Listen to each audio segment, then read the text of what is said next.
Yes, ma'am. You got your Joel. Thank you. Okay, good evening, ladies and gentlemen. We're ready to begin this evening's board meeting. The school board meeting of June 25th, 2019 is now called to order. The time, someone has a phone on, can you please silence it? Thank you. The time is, we started at 6. At this time, we request that all electronic devices be put in the silent mode. Also, we ask that you please refrain from using flash photography, except during the special presentations portion of the meeting. Someone has a phone on. Don't know who it is. Okay, the agenda can also be found at the district's website, www.leeschools.net.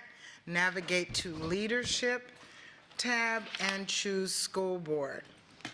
We would like to take this opportunity to remind the members of the public of our district's mission, which is to ensure that each student achieves his or her personal potential, and our vision to be a world-class school system. First, we have the approval of the agenda. This evening's agenda includes the invocation, the Pledge of Allegiance, 2 recognitions, public comment, consent action items, which include 1 item under Executive Services, 12 under Academic Services, 8 under Business Services, 7 items under Human Resources, 1 of which is good cause. Dr. Atkins, will you please provide an explanation for this item? Yes, Madam Chair, we really feel that to get the new school year started off properly, we really want to put a really strong emphasis on our student discipline code of conduct, also oversight of our schools related to safety and security matters from an operational perspective, and that therefore I will be recommending Dr. Bohatch for an executive director position this evening and would like to get him started in that role post-haste. I also just feel that to continue to comply with the NAACP agreement, Dr. Bohatch is instrumental in helping us in that regard, and therefore I think it would be prudent for us to get started. Okay, thank you. And as presiding officer, I find there is good cause to add this item to the agenda, as well as we will have 1 item under Information Services and 22 items under Operations as well. 1 item under Attorney's Recommendations. And I just make a comment to the audience.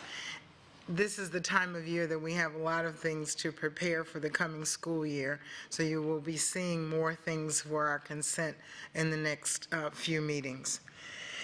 And we have 4 items under Other Business. Board members, is there a motion to adopt the agenda? So moved. Ms. Fisher, second. Second. Ms. Jordan, please record your vote.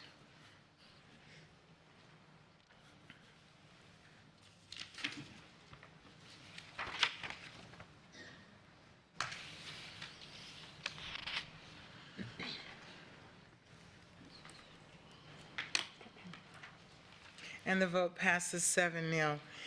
At this point, Ms. Fisher is going to deliver the invocation, after which Ms. Morgan will lead us in the Pledge of Allegiance. And, okay, after special presentations portion of the agenda, a brief recess will be allowed so that you will be able to leave after that. So please rise for the invocation. Bow your heads. Heavenly Father, we come to you today asking for your guidance, wisdom, and support as we begin this meeting. Help us to engage in meaningful discussion, allow us to grow closer as a group, and nurture the bonds of community. Fill us with your grace as we make decisions that affect our students, staff, and community. Bless our efforts with clear insight, our deliberations with wisdom, our work with clarity and accuracy, and our decisions with fairness. Keep us all safe this summer season. This we ask in your name. Amen. Amen. I pledge allegiance to the flag of the United States of America and to the republic for which it stands, one nation, under God, indivisible, with liberty and justice for all. You may be seated. Oh, no, we have break. No. Okay, we have 2019 Science and Engineering and Lee County's preferred pre-K.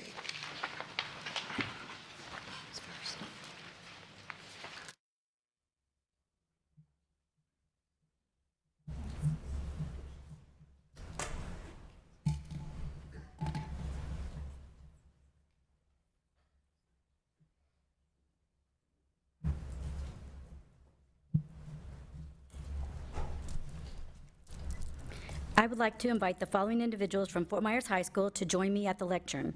Principal Dr. Robert Butts and student Dahlia Dry.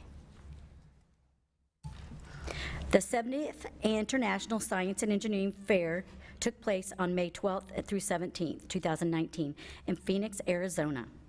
Among the nearly 1,800 high school students from more than 80 countries, there were 7 finalists from Lee County schools. While 4 of our students received awards, one of our finalists received multiple awards, including high honors. Dahlia Dreyer, a recent graduate of Fort Myers High School, completed in the physics and astronomy category of the world's largest international pre-college science competition. Her project, titled Plotting New Horizons, a statistical analysis of potential factors, including the probability of planetary system formation, received in first place category award during the grand award ceremony on Friday, May 17th. In addition to her first place recognition, Dahlia received an award of $3,000 and will have an asteroid named after her by the Massachusetts Institute of Technology's Lincoln Laboratory. Besides earning a category award, Dahlia also received a second award of $1,000 from the American Statistical Association during the special awards ceremony on Thursday, May 16th. A 3-time International Science and Engineering Fair finalist, Dahlia has received category and special awards on all 3 years. Dahlia will be attending the Massachusetts Institute of Technology, MIT, in the fall, where she intends to pursue studies of physics and computer science. The board members and superintendent are pleased to recognize Dahlia Dry on her truly world-class STEM accomplishments and thank her for representing the school district of Lee County as well as this international competition. Wow. She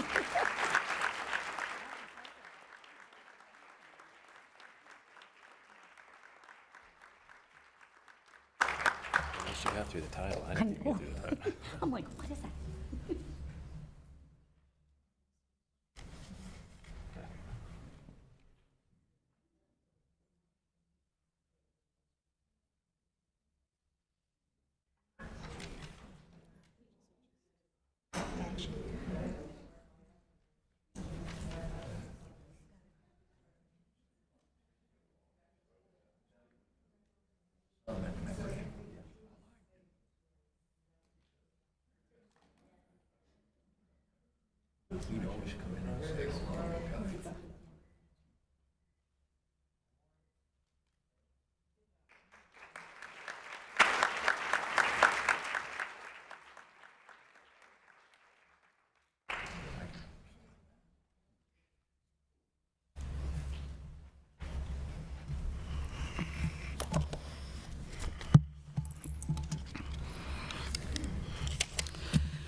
I would like to invite Mrs. Jeannie LaFountain, Director of Early Childhood Learning Services, and Dr. Mia German, Assistant Principal of Early Childhood Learning Services, to please join me at the lectern.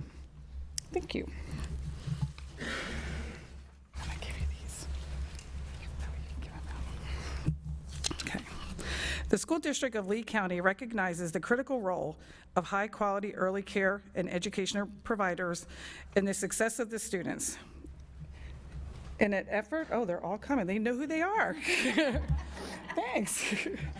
In an effort to establish meaningful partnerships and foster positive relationships with the high-quality providers, the district recognizes those programs that meet criteria specified by the district's pre-kindergarten through 3rd grade alignment work group.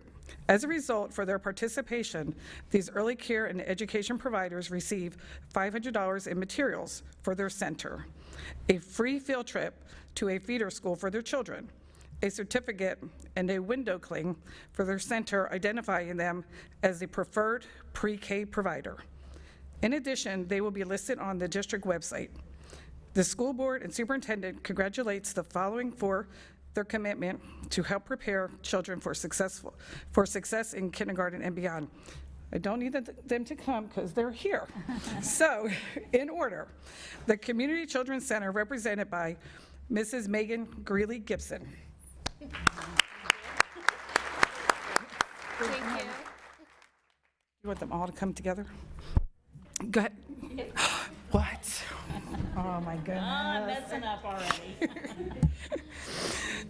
Florida Gulf Coast University Family Resource Center, represented by Mrs. Susan Dreiskell, and my grandson goes there. Hey. Thank you. Forza Child Development Center, represented by Miss Misty Doyle.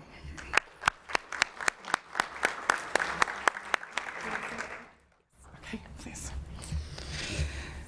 Joseph H. Messina Children's Center, represented by Miss Tammy Aronson.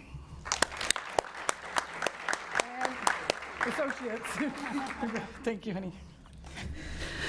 Kendrick's Family Daycare, represented by Miss Lois Kendricks.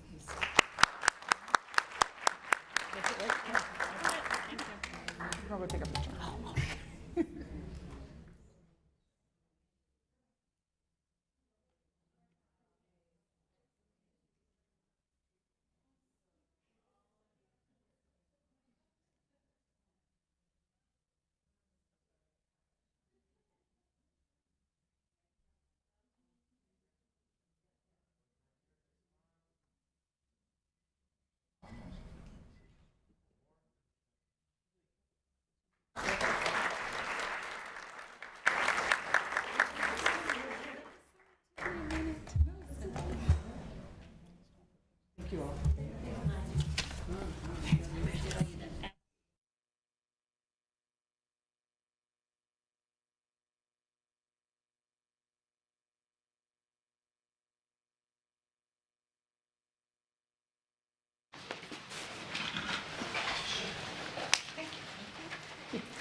Okay. At this time, we'll have a brief recess just so that anyone that wishes to may leave, but I'm sure you're all going to stay with bated breath.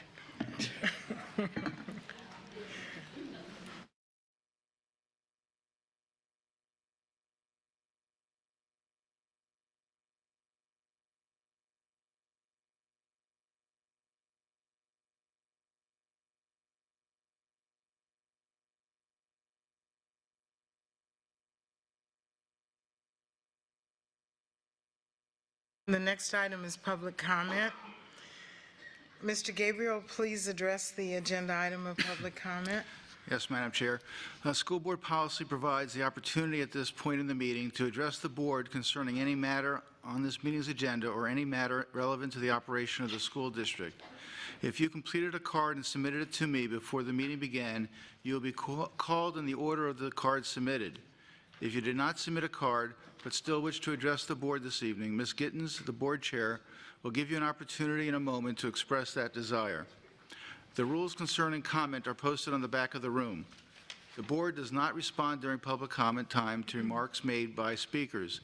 At the end of the public comment period, the board chair will address the assignment of any concerns or requests made during the public comment to the superintendent.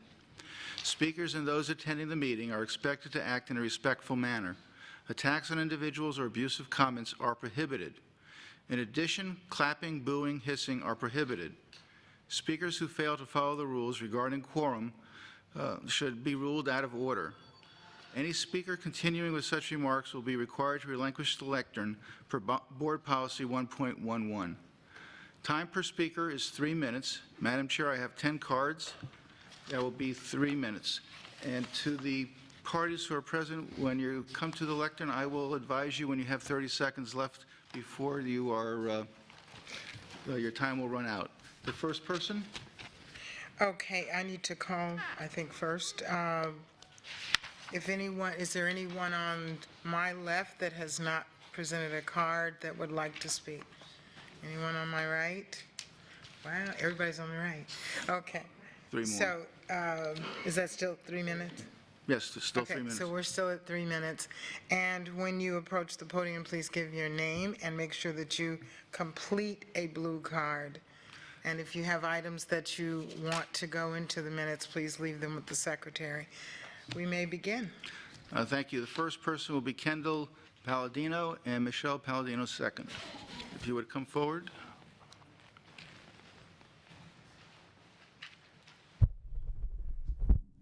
Hi, I'm Kendall Palladino, and I'm here to talk about an issue that happened on a bus ride home. We got on 26100, which is the sub bus for me and my siblings. From the beginning, the bus driver was yelling at kids to sit down and raising his voice quite loud. When we got to our stop, my brother and sister got off the bus, and he decided to say, "Who's ever at the stop needs to get off."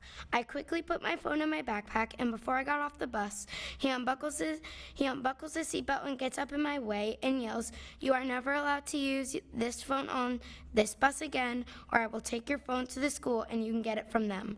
I said okay and got off the bus. That made me feel upset and hurt inside. A few weeks went by and my mom came into my room and said that the bus driver had lied about getting out of his seat. That made me feel really upset and confused why he would lie, but he did, sadly. I feel like I should have been treated way better than what I was.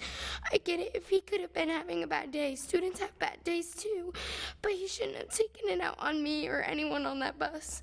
All I really want from him is to own up to what he did or an apology from him. I'm going to break protocol. Thank you so much, Kendall. That was very brave of you, and thank you so much for doing that. Okay. Next speaker is Michelle Palladino.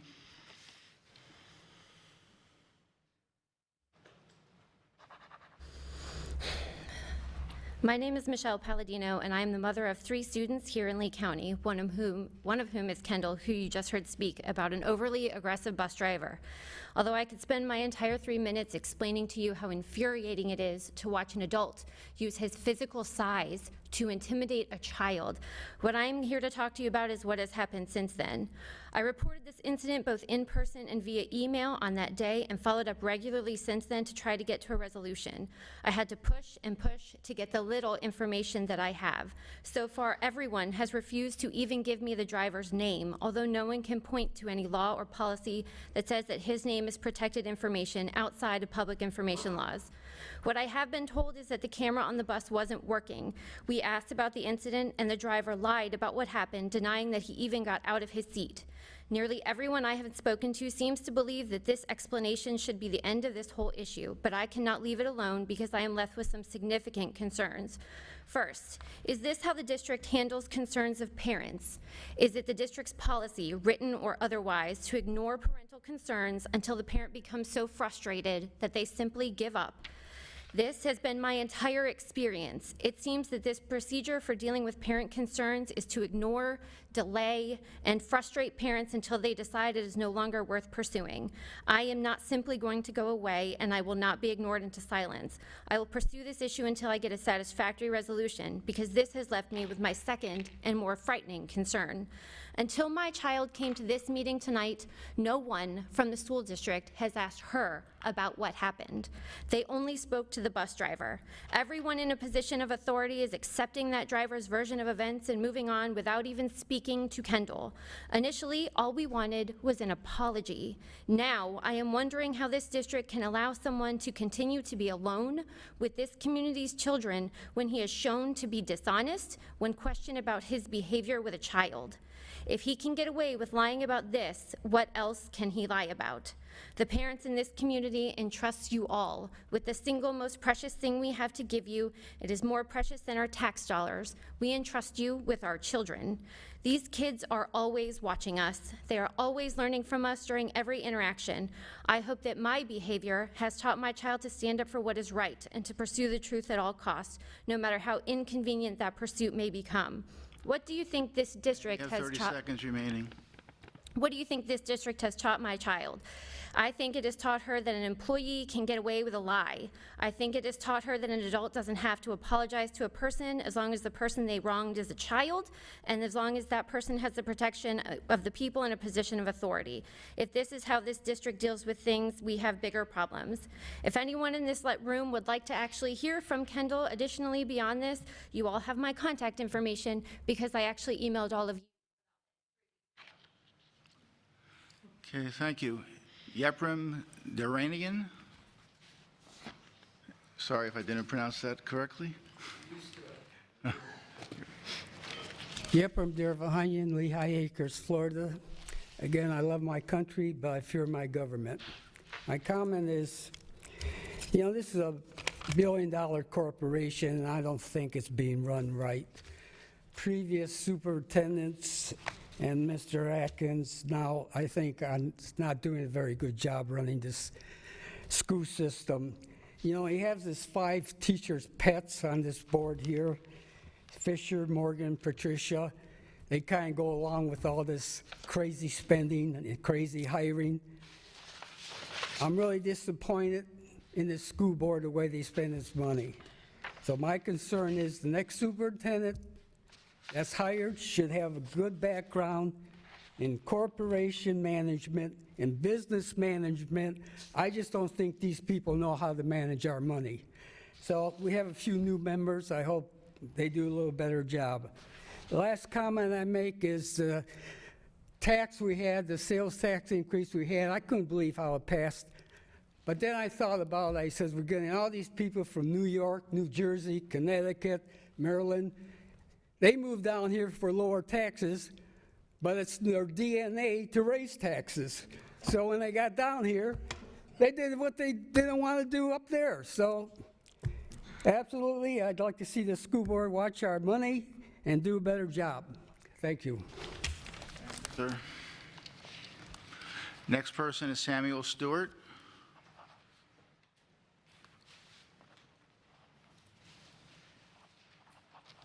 Well, I'm here to compliment the board, and I was out of town for a while. I got back just in time to watch your work session on board goals and your plans for the year. I was just amazed at the agenda. I'm sure that you all felt overwhelmed in a way because you could have had several meetings, I'm sure, on that. But I really wanted to compliment the board chair and the superintendent for arranging that meeting because the board's role on policy, setting goals, and reviewing results is critical. That is the central part of the board.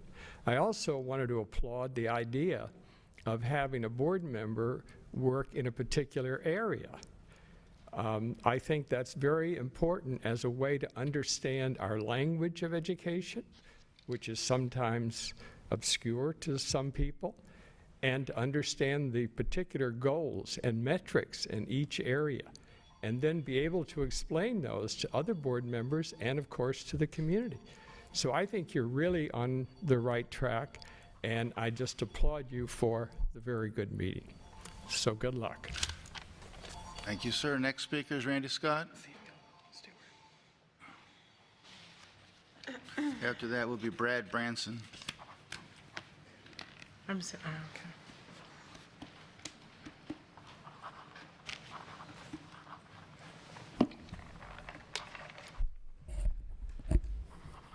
Did you say I can have 30 minutes? 33. You're using your time right now. It's going to be quick. It's going to be so quick, you're going to have to record this and slow it down so you can hear what I said. I was watching Amy Desmore talk about unable to locate, and then in between the workshop and now I went outside and looked at an old article when Amy Desmore was employed previous in 2013.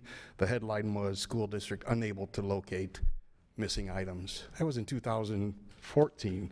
You can Google it and find out. It said $99,000. It talked about we're going to change processes way back then. And she's still here talking about changing processes. My recommendation is we need to not only clean out Dr. Atkins, we need to go pretty deep into the middle managers who has allowed this culture here to continue, including Dr. Desmore. She should go. She shouldn't come back. Now we're going to have to look at Lauren Stillwell, who's the chief of staff. starting today. Her qualifications of chief of staff is protecting the superintendent. She'll go out there and do newspaper articles and push her agenda and push away Brandon Leslie, like I witnessed her to do in the hallway at your workshop in regarding the bribery issue. And I just think Lauren Stillwell is not situated in the right space. Her connection to NBC2 does not do good for the community here, because all they do is feed the stories from her to her husband, who is a special director there. We have problems in this district. It isn't just the board. It's the culture. It's the administrators. It's the people that are being popularly phrased as the swamp. They're the ones that want to hold on and keep things going. You said that there was going to be a video of finance of advisory committees, that you were going to install that. You were going to do it. You were going to start it. And for some reason, that was 5 months ago, you decided not to. So I went to a meeting on Wednesday, and I attempted to film it. I stood up in the corner politely, according to the public records law, and I didn't disrupt anything. I had my camera going. I had it filmed on everyone, and Ms. Desamore came in, consulted with Ms. Patrica, consulted with the chair. The next thing I was told is I got to move because the chairman said that he didn't like it, that when I filmed on people, that I zoomed in on their faces and they felt intimidated. First of all, they're not going to know I zoomed in on it until I publish it. But he said he felt intimidated. So what they wound up doing is they wound up calling the police. Sir, you have 30 seconds. They wound up calling the police. The police showed up 6 strong, and I spoke to him respectfully. I says, I have no idea why. I got a copy of the recording today from the dispatch call. They said that there was a disruption, that there was an ex-employee who was tearing up the place. Have a good day. Brad Branson. Brandonson.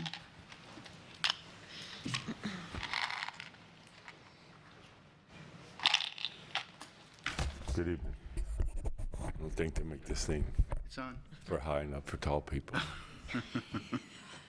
I want to thank you for your time. I came here to report various incidents. I'm also employed as a teacher here in Lee County School District, come from a long history of school teachers. My mother served the district for over 35 years as a teacher and assistant principal, was the one that opened up Mariner. So I prepared various statements that, because of language and your recommendation, your requirements, I won't leave. I will leave 10 copies with them of incidents that happened during this time when I was at Norfolk Myers High School. For other reasons, I just wish I've tried to reach Andy Brown various times, never returned a call, even went to the district office and tried to see him. As chance may be, I received a phone call from him at 3:30 this afternoon. I informed him that I would be here and send him a copy of this information. My concern is I was taught ethics. I was taught ethics by my mom, who was a teacher and assistant principal. She was assistant principal at North when I was a graduate in 1976. I started here from Tropic Isles to Calusa Middle, went on to play at Edison, became an All-American, played 17 years professional basketball. And now I'm back in the county trying to help the youth. And with some of the information is contrary to the way I was brought up, contrary to the way I was taught by teachers when I was growing up. And I just don't believe you have to use the language and the type of things that are in this report. Playing with Coach Thimler when I was at Edison, became an All-American. He also taught me that you have to do what's right. Right now, I'm supposed to be at a blue chip basketball camp in Kentucky with the top high school players in the country. But I decided that this is more important to be here because I'm from here. I grew up here, and I moved back here to help the youth. Basketball in high school is supposed to be fun. And when we don't make it fun and we put pressure on the students, I'm one of 2 players that have played the longest in the NBA. The other one is Walt Wesley, who's a friend of mine that's hanging on the wall out there. I know Walt, and we believe in the same thing. So I just want to thank you for your time. I will leave these documents with 30 them. seconds, sir. And I hope that action can be taken because, as we say, our kids are our future. And if we don't take care of them, who will? Thank you all very much for your time. Next is Kevin Dack, I believe. What was the last name? I'm sorry. Looks like Dack, but I can't be sure. Oh, Daly. Sorry, sir. Not a problem. I've been living with it my whole life. Good evening, Chair Gittens, board members, and Dr. Atkins. My name is Kevin Daly, and I'm the president of the Teachers Association of Lee County, and I rise tonight to talk about the raises to the administrators. I don't necessarily have a problem. I know the district follows past practice, and they are getting the same percentage that Spout got in their agreement, which is 3.5%. But in a time when money was extremely tight and the district had to cut every corner they could to find money to give the teachers and the support staff, there just didn't seem to be enough to make a meaningful impact.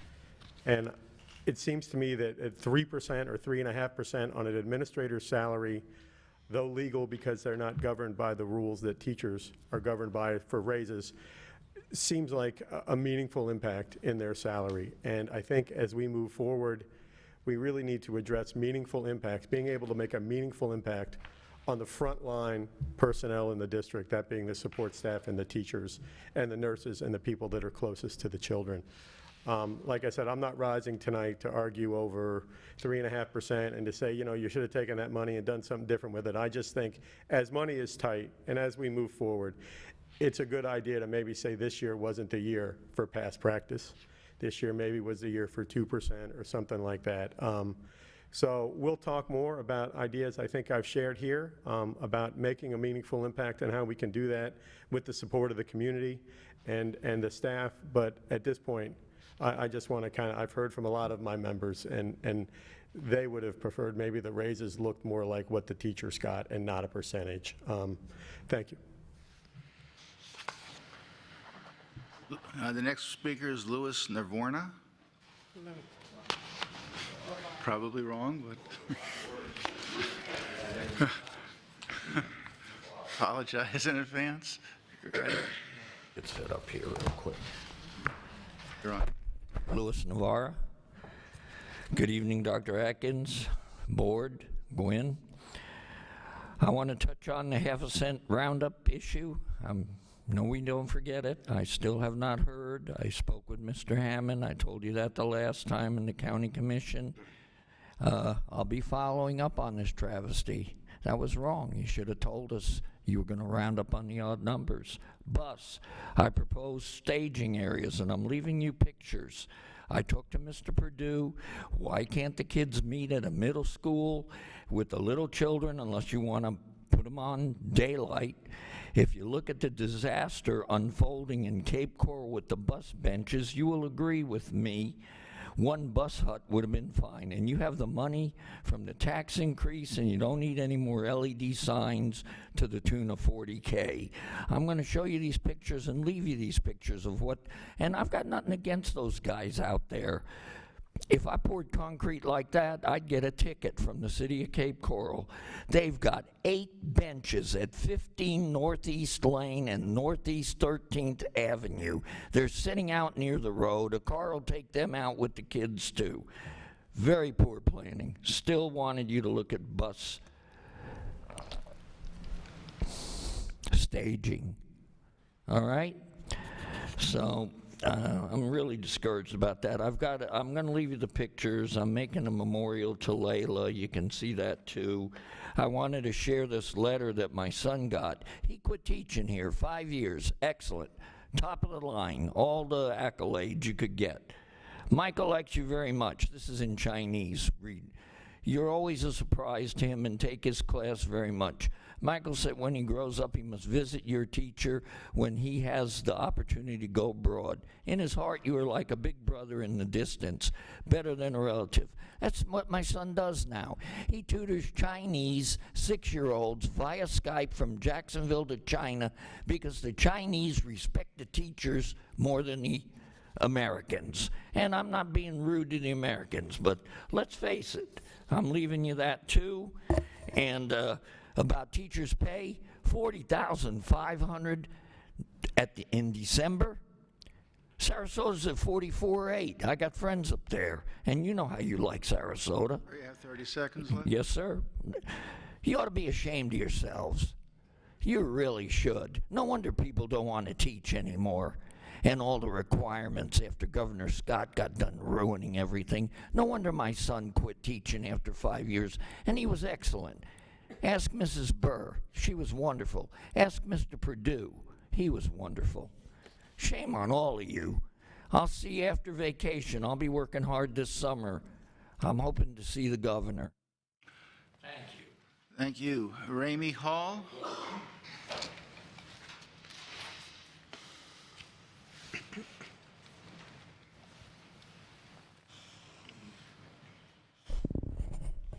Good evening, board members and Dr. Adkins. Tonight I'm here to file misconduct complaint on Dr. Greg Adkins. I feel that policies were ignored and things were not handled. According to board policy, allegations of misconduct concerning the superintendent need to be handed to the board chair for the board to discuss. That's what I'm going to do tonight. Failing to act in the best interest of a child, ignoring misconduct of Lee County School District staff affecting a child, interfering with an investigation in 2017, interfering with an investigation in 2019, wasting taxpayer money on hiring an outside law firm, failing to have policies in place that protect children, ignoring current board members' advice and suggestions on handling the issue, and ignoring current board members' advice and suggestions on setting clear policies for cheerleading. To the parent that spoke tonight that said she feels like parents are ignored until they go away, I can testify to that. I am. Freshman year, when a coach performed a camel toe dance in front of my daughter for every practice, making her feel uncomfortable and me uncomfortable, we were ignored. It turned into bullying, which turned into a cover-up, which turned into misconduct. We were ignored. This district never handled it. People don't go away. We all mess up. We need to learn to own our mistakes in this district, tell parents we're sorry, and handle it. We're not very good at that here. This board is aware of the issue that happened on April 12th, 2019 at Fort Myers High. 4 of you have spoken to me about it and know how I feel. I'm asking you tonight to handle these complaints. It was turned over to an outside law firm. That was not necessary. There were plenty of adequate staff members in Lee County that could have handled this decision. It was black and white. Scores were changed. They were raised, they were lowered, they were covered up. It is misconduct. Simple. It's black and white. It did not need an Orlando attorney at $200 an hour to make that decision. Regarding the FAC committee meeting last week, I was there. I did not witness anybody throwing chairs, being irate. I did not witness that. I sat there and I'm stunned at the police report, at the police call I heard today. I'm disappointed that we're referring to somebody that's at an advisory board meeting to give a public comment as a disgruntled ex-employee, and I hope you're going to look into that. That's not the proper term to have called Mr. Scott that day. He was a member of the public that came to speak.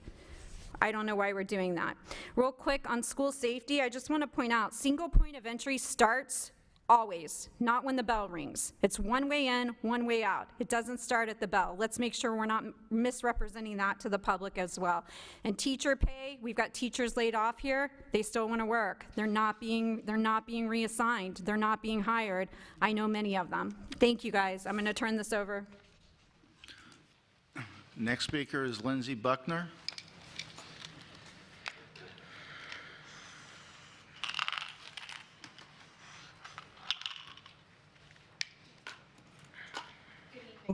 I'm going to start by reading a statement written by my 15-year-old daughter.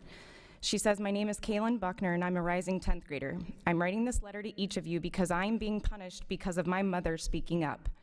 With being a successful student my freshman year academically and both academically and athletically, I don't understand why what happens between she and the principal has to affect my education as well as my high school experience.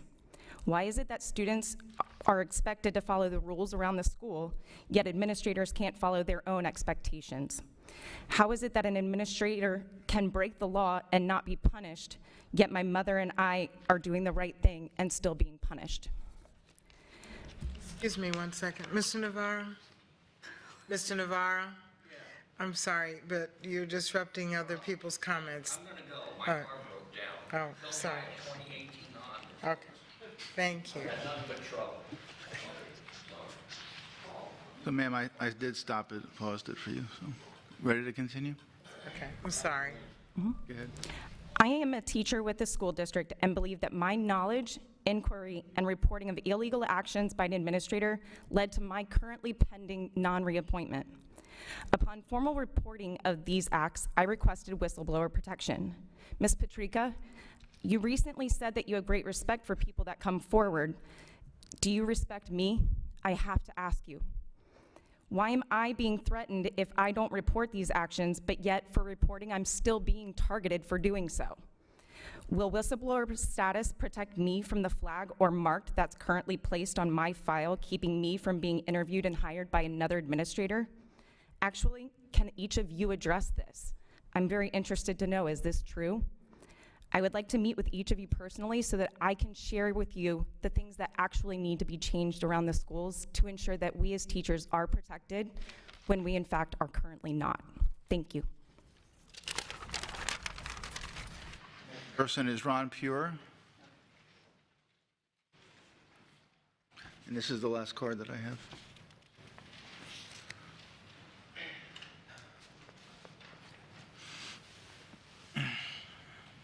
Thanks.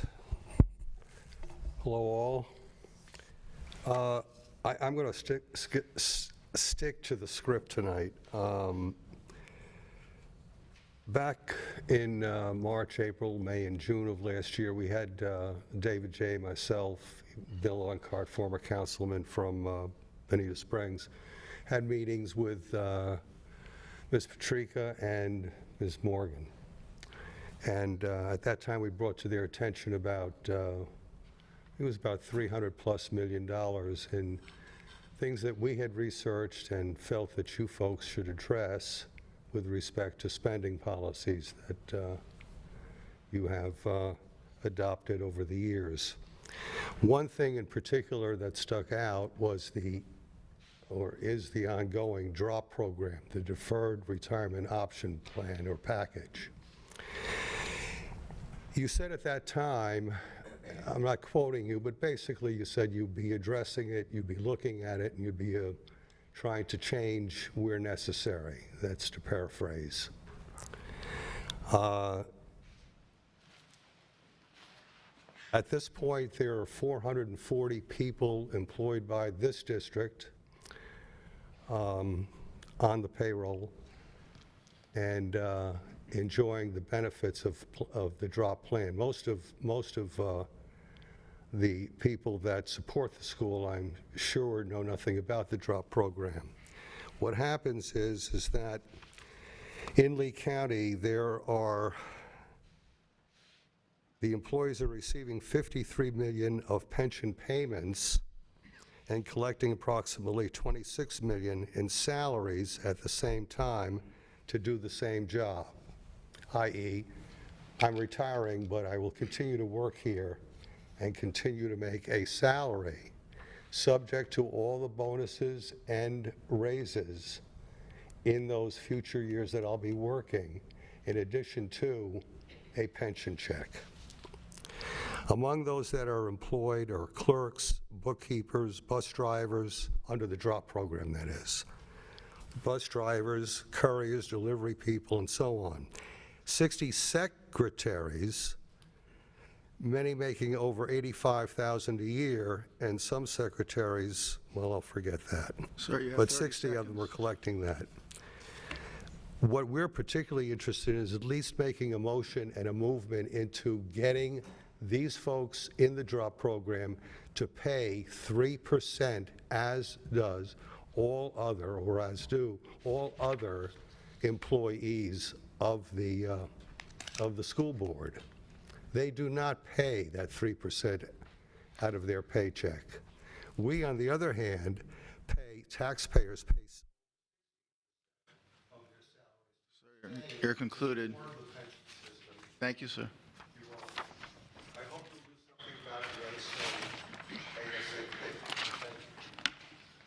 That's all the cards that I have. Okay, thank you. Okay. Kendall? still some that There could might, speak. there might have been some others who... Oh, they were? Oh, I thought they already went up. Okay, I'm sorry. Maybe two more, I believe. Oh, which they didn't put their. Oh, okay, and make sure, do you, raise your hands one more time? So 1, 2, and who was the third? I got the Just third. two. The third person filled out a card. I read that. That was the Okay, last so these two didn't fill out a card, and you're ready for these two? yes, ma'am. Okay, please go ahead. Ready? Hi, Lori Fahey. I want to mention you did vote to approve the streaming of the advisory committees, and I'm anxious to see when that's going to start too. I drive to enough meetings, I don't need to drive to those to know what's going on. I'm pleased to see that Kevin stood up and spoke up for the teachers tonight. I think that's very important. I heard from a lot of teachers, and I expected them to be here tonight to speak up on their own behalf. They were very concerned about the admins getting the 3.5% increase following the 2.5% they received last year, while the teachers were told repeatedly by Mrs. Morgan during these meetings, during the collective bargaining periods, that the district simply didn't have any money to pay teachers more. And I believe we need to fully fund our classrooms, and that's not being done. The teachers are going to have larger class sizes this year, partly due to the teacher layoffs, which no one here has mentioned and the media has not mentioned. So I would like to know why we have lost so many teachers and why they aren't being reinstated. And I appreciate all you do, but please fund our classrooms first. Thank you.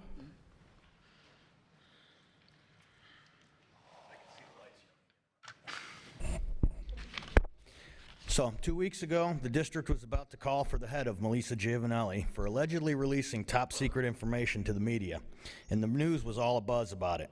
That is until an 11th-hour revelation of biblical proportions rained down on your parade.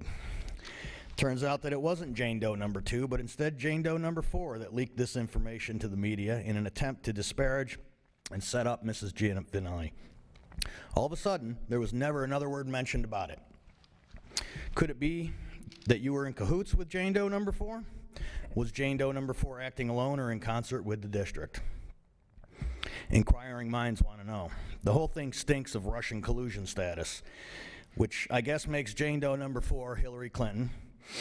Greg Adkins is playing the role of James Comey, or maybe Obama. And in his debut performance, we have Andy Brown as Bob Mueller. What we want to know is who is Page and Strzok, and the rest of the not ready for primetime players. It is high time to investigate the investigators. Where is William Barr? Thank you, and his name was? Sir, your name was? Bob Fluenta. Bob Fluenta. Okay, I'm sorry. All right. Are we done? Okay. All right, thank you. Mr. Fluenta, I'll start from the last going up. Thank you for taking the time to come and express your concerns. There is an ongoing investigation with part of that, so it is continuing. So I just wanted you to know that, so stay tuned. Ms. Fahey,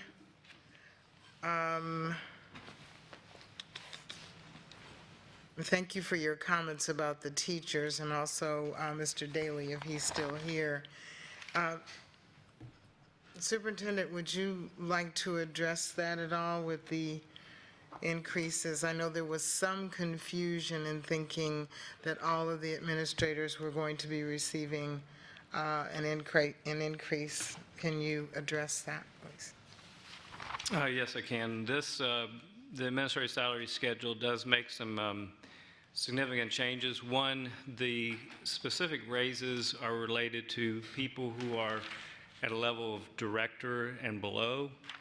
school-based personnel like school principals, assistant principals, coordinators, assistant directors. People who are at the executive level are not receiving a raise as a part of this package. In fact, some of them are receiving decreases because we're changing the parameters. You do not get performance supplements that you may have received in the past. You do not get degree supplements.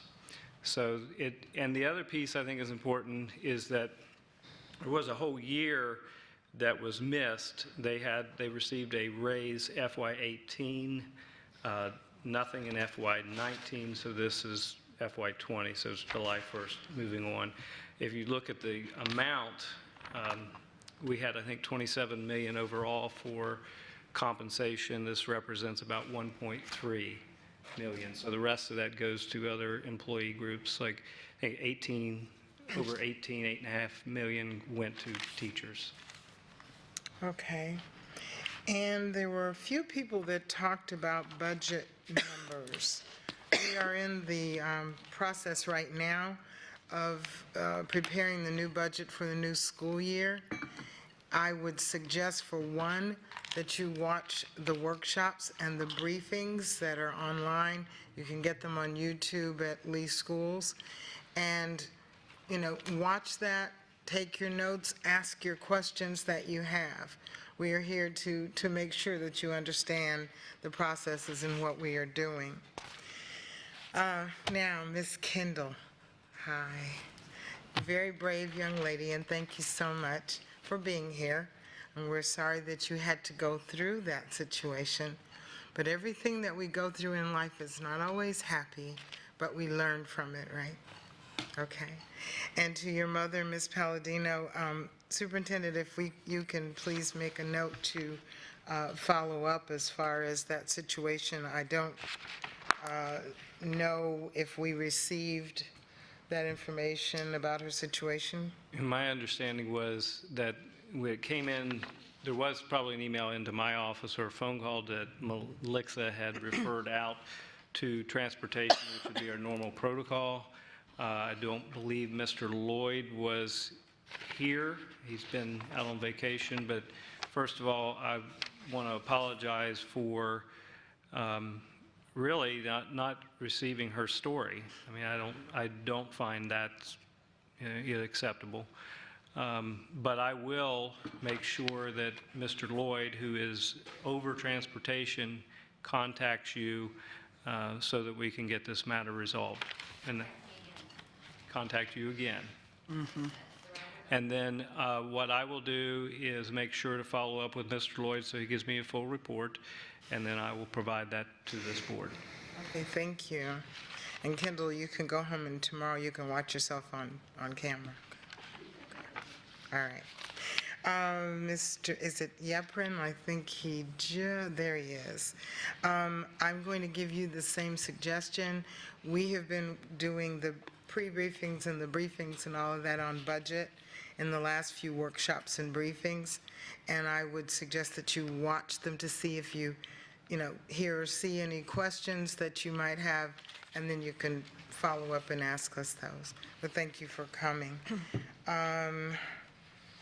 Stewart, is he still here, or did he leave? Oh, okay, all right, thank you. Thank you so much for the kind comments.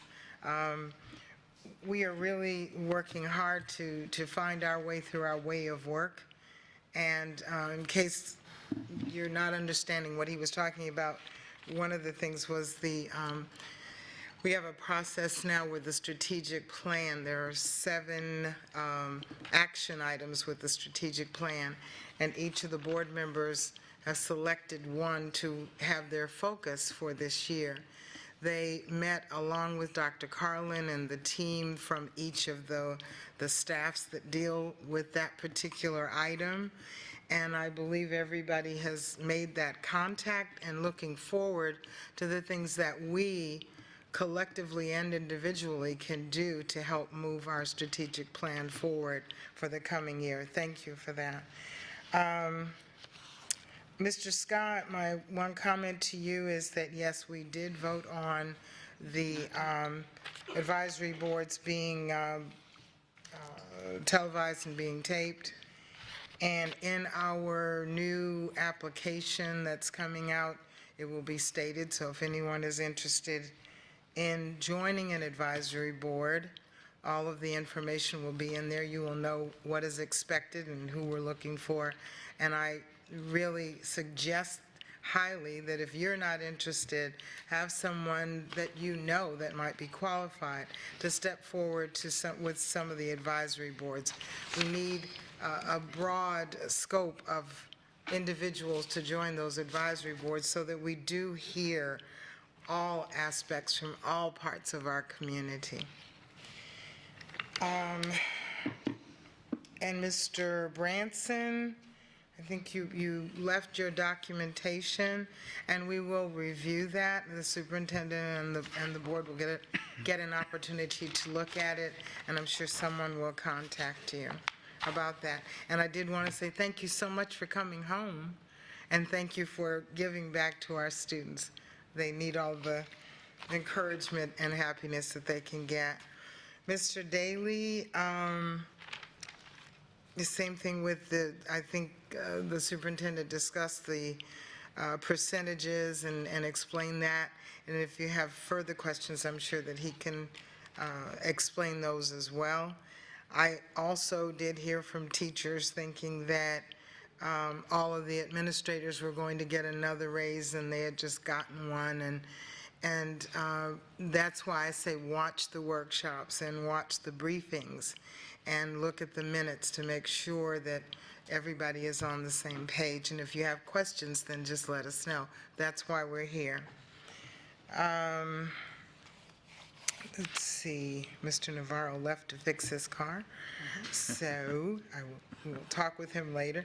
Ms. Hall, and I'm going to refer, Attorney, if a misconduct complaint is handed in, what is the process for that?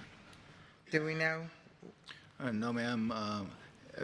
The complaint would come in and it would be processed through for consideration and reviewed. Okay.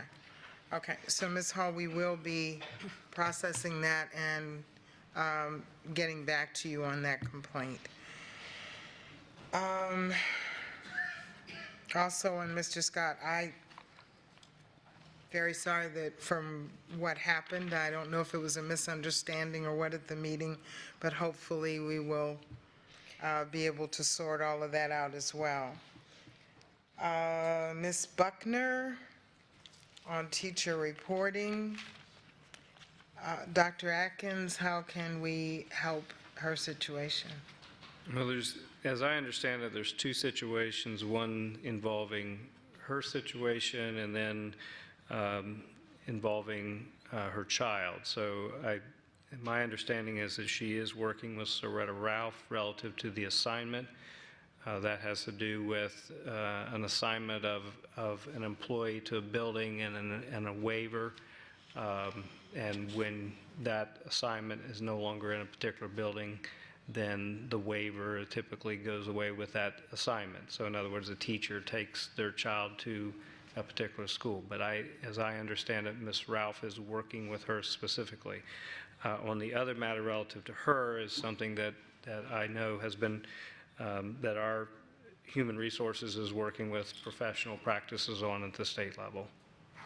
So I can't comment further on that. Okay, but she will be notified as to what is happening in the process now. My understanding is she's working right now with Soretta Ralph, that they've spoken recently, if not today. So that's what my understanding relative to the student situation, student's assignment. And relative to her position or having a job? No, just relative to the assignment of the student to the high school. Right, but I'm just saying, is there anything that you would be able to tell her even offline about her job situation? No, ma'am. I know she can work with human resources relative to her employment. That's what I would say. Okay. And Mr. Furon, is it? Okay.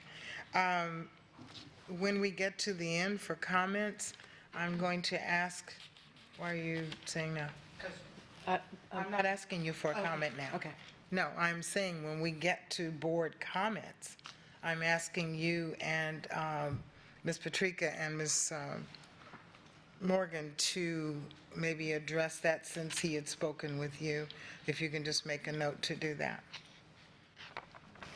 And I believe we have covered everyone. Again, thank you to all who took the time and the effort to come out and share your thoughts with us, and we appreciate it. Okay, moving on to the next is the approval of action items in the agenda under consent. The documentation for action items listed under consent is made available to board members 7 days prior to board meeting. We're expected to review all the material. We have an opportunity to speak with the superintendent with any questions. Also, we have our agenda review meeting that we are able to ask questions as well. And make recommendations. And some of the items have been briefed, workshop with the board in advance of appearing on the action agenda. Board members, are there any agenda items you wish to pull for discussion under unfinished or tabled items portion? Ms. Fisher? I have no pulls this evening. Ms. Giovanelli? I just had one, F5, approval to remove items from the official property records. Okay, Ms. Patrica? No, thank you. Ms. Jordan? No, thank you. And Ms. Vaughn? Yes, I wish to pull I-10, approval for the grant proposal for teacher quality partnership. That was I-10. Okay, Ms. Morgan? No pulls. Okay, and I did have one, I believe it was that's okay. Okay. So is there a motion to approve the agenda consent with the exception of the pulled items? Second. Ms. Fisher and Ms. Giovanelli, please record your vote.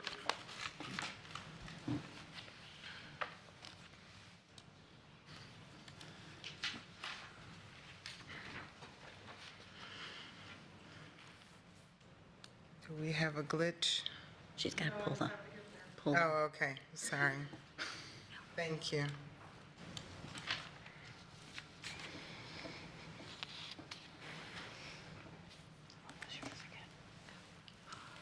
F5, just the property stuff. Right, I just have. Okay, and the motion passes 7-0. So let us go on to unfinished business and tabled items. And first, we have Ms. Giovanelli with F5 on our agenda. Well, actually, I'm going to support this tonight. I'm very excited that the policy is being changed regarding the timeframe. I think the 2 years was an issue, but I appreciate the conversation that we had today regarding that.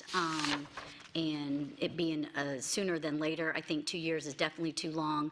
I just have a hard time understanding what, that we can't locate a tuba and a table saw and some desks and a bass string. Those things, I don't know how they become missing. I think that there has to be a chain of accountability and knowing where those items are. And so I'm a little concerned over that, but I will be supporting that tonight in the hopes that we get a handle on some of these items that we're just losing, so. Okay. Oh, yeah, was there a second? So that was a motion to approve that you're making, and so there needs to be a second. I'll second To approve it. Second. Okay, so it's Ms. Giovanelli and Ms. Jordan. Vote. Thank you, Debbie. Okay. Okay, is there any discussion on that item, on that poll? I already said my discussion. I mean, Okay. that's it Anyone for me. else have discussion on that? Okay. Okay, then we will please record your vote on this item. A verbal? Oh, okay. Okay, so all those in favor of passing F5? Aye. Say aye, please. Aye. Aye. Okay. Any And opposed? it passes unanimously. Was there any opposed? None. Any opposed? No. Okay, so now we go on to the second pull, which is I-10. And that is Ms. Vaughn. We need a motion. And it's approval of grant proposal for teacher quality. I'll second. Okay. I'll second. The motion, Mrs. Giovanelli, the second, I'm sorry. Motion was Ms. Vaughn, and the second was Ms. Giovanelli. Okay. And Ms. Vaughn, do you want to? Yes, I have some things I want to say about that. The first part's more for the elaboration of those of you in the audience. The grant proposal that we're being asked to approve of this evening partners the School District of Lee County with Florida Gulf Coast University with the goal of preparing 55 teaching interns to teach in high-need schools. I believe that the three identified schools, Colusa Middle School, East Lee County High School, and Dunbar High School, are excellent choices for this aspect of the project. Also, I do support the focus on recruiting career changers and non-college of education individuals of diverse backgrounds to train to serve the needs of our district's diverse and inclusive population. That said, the reason that I pulled this item for discussion is because I have serious reservations about another aspect of this partnership which has received little attention, and that is the lab school that is slated to open in 2023 as the fourth innovation school. So we have the three schools that are identified immediately, and the fourth one would be the lab school. A memorandum of understanding between the School Board of Lee County and the FGCU Board of Trustees was signed a year ago with the promise of jointly developing a lab school model. And this is a quote from the memorandum. The parties envision the lab school will serve as the prime professional development school for the region. Okay, so I went through the MOU's provisions, and I found no indications that FGCU would share in the funding of this grades K through 8 structure. There's a whole list in the memorandum of understanding, and the closest we get is that FGCU College Education will support, okay, the School District of Lee County, but it's the Lee County schools that are going to work to secure the funds, and additionally, the School District of Lee County shall explore and identify a strategic location. Well, that strategic location has already been found. As a matter of fact, we became aware as a board, I don't know how, I didn't look up how many months ago, but it was within the past year, of some property in Estero, adjacent to Estero High School, and I believe, memory serves me correctly, we paid about $2 million for that tract of land, and it was specifically for the building of this school. And mind you, we also, in our long-range plans, we are talking about building eventually an elementary and a middle school in that area adjacent to Estero High School. And this board member hasn't been privy so much to anything but the knowledge that you know, we have a great partnership with the Village of Estero. They're very, very involved with our school system, and that's a great thing. And I know that there have been some discussions, let's say, with the Village of Estero on joint use of the property that we have purchased and that Estero owns in that area near Estero High School. Now, initial conversations about conceptual designs for this school, this innovation school, the lab school, have already begun. As a board member, as a board, we have not really been privy to those discussions.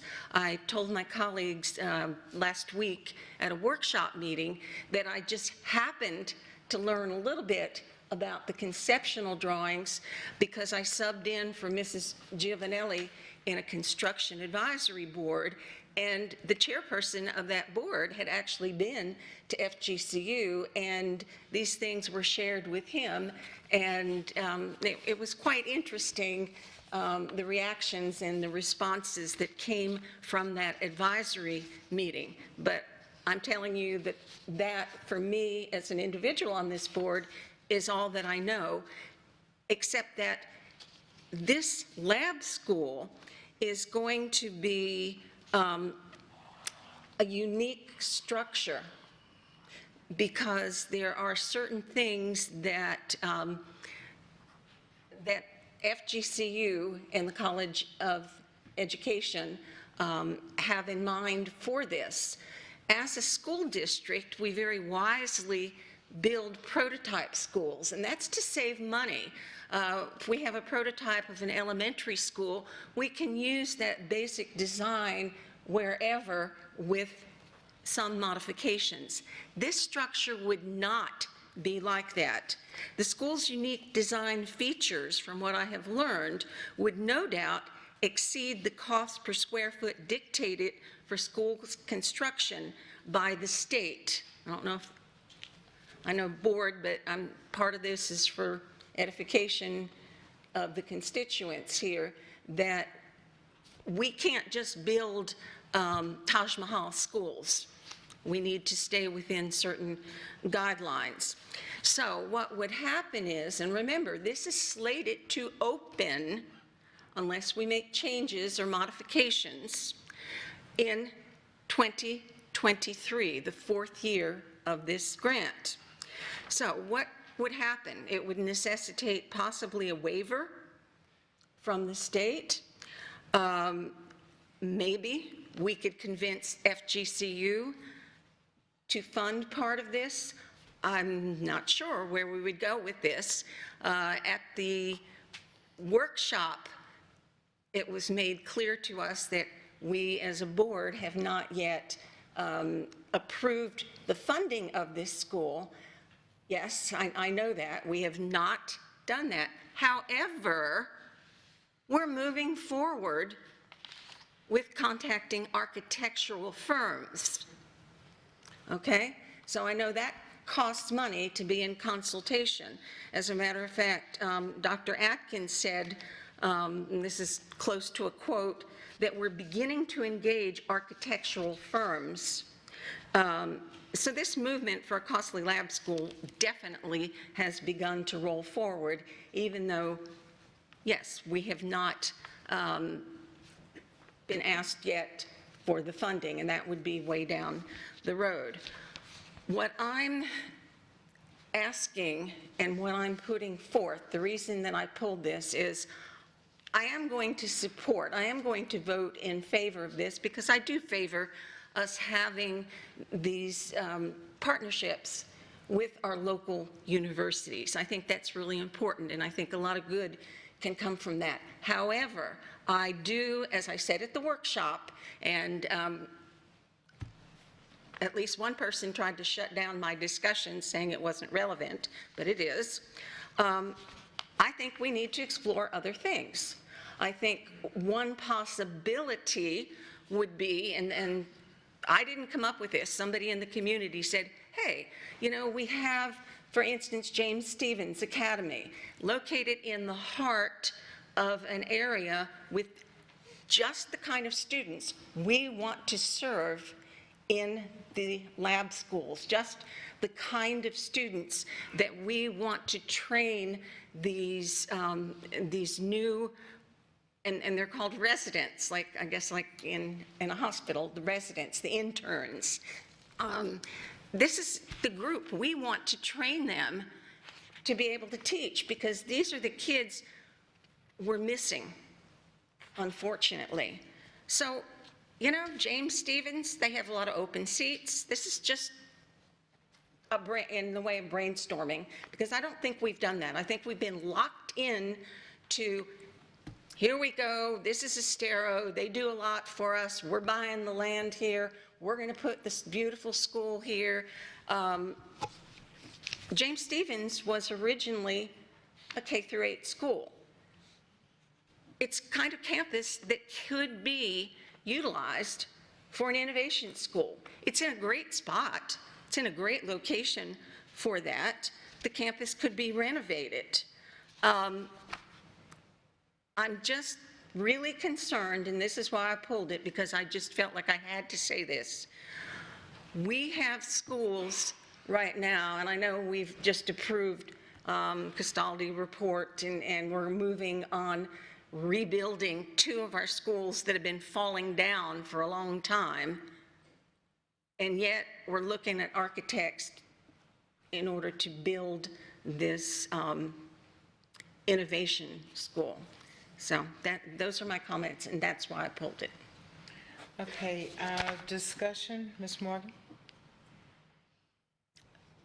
No, I have no discussion. As long as she's supporting it, I'm not going to provide any. No, thank you. Ms. Jordan? Yeah, this is just about the grant. It's not about the lab school. So this is about the grant and making sure that we have 3 existing schools that have already been clearly marked as those that need that help.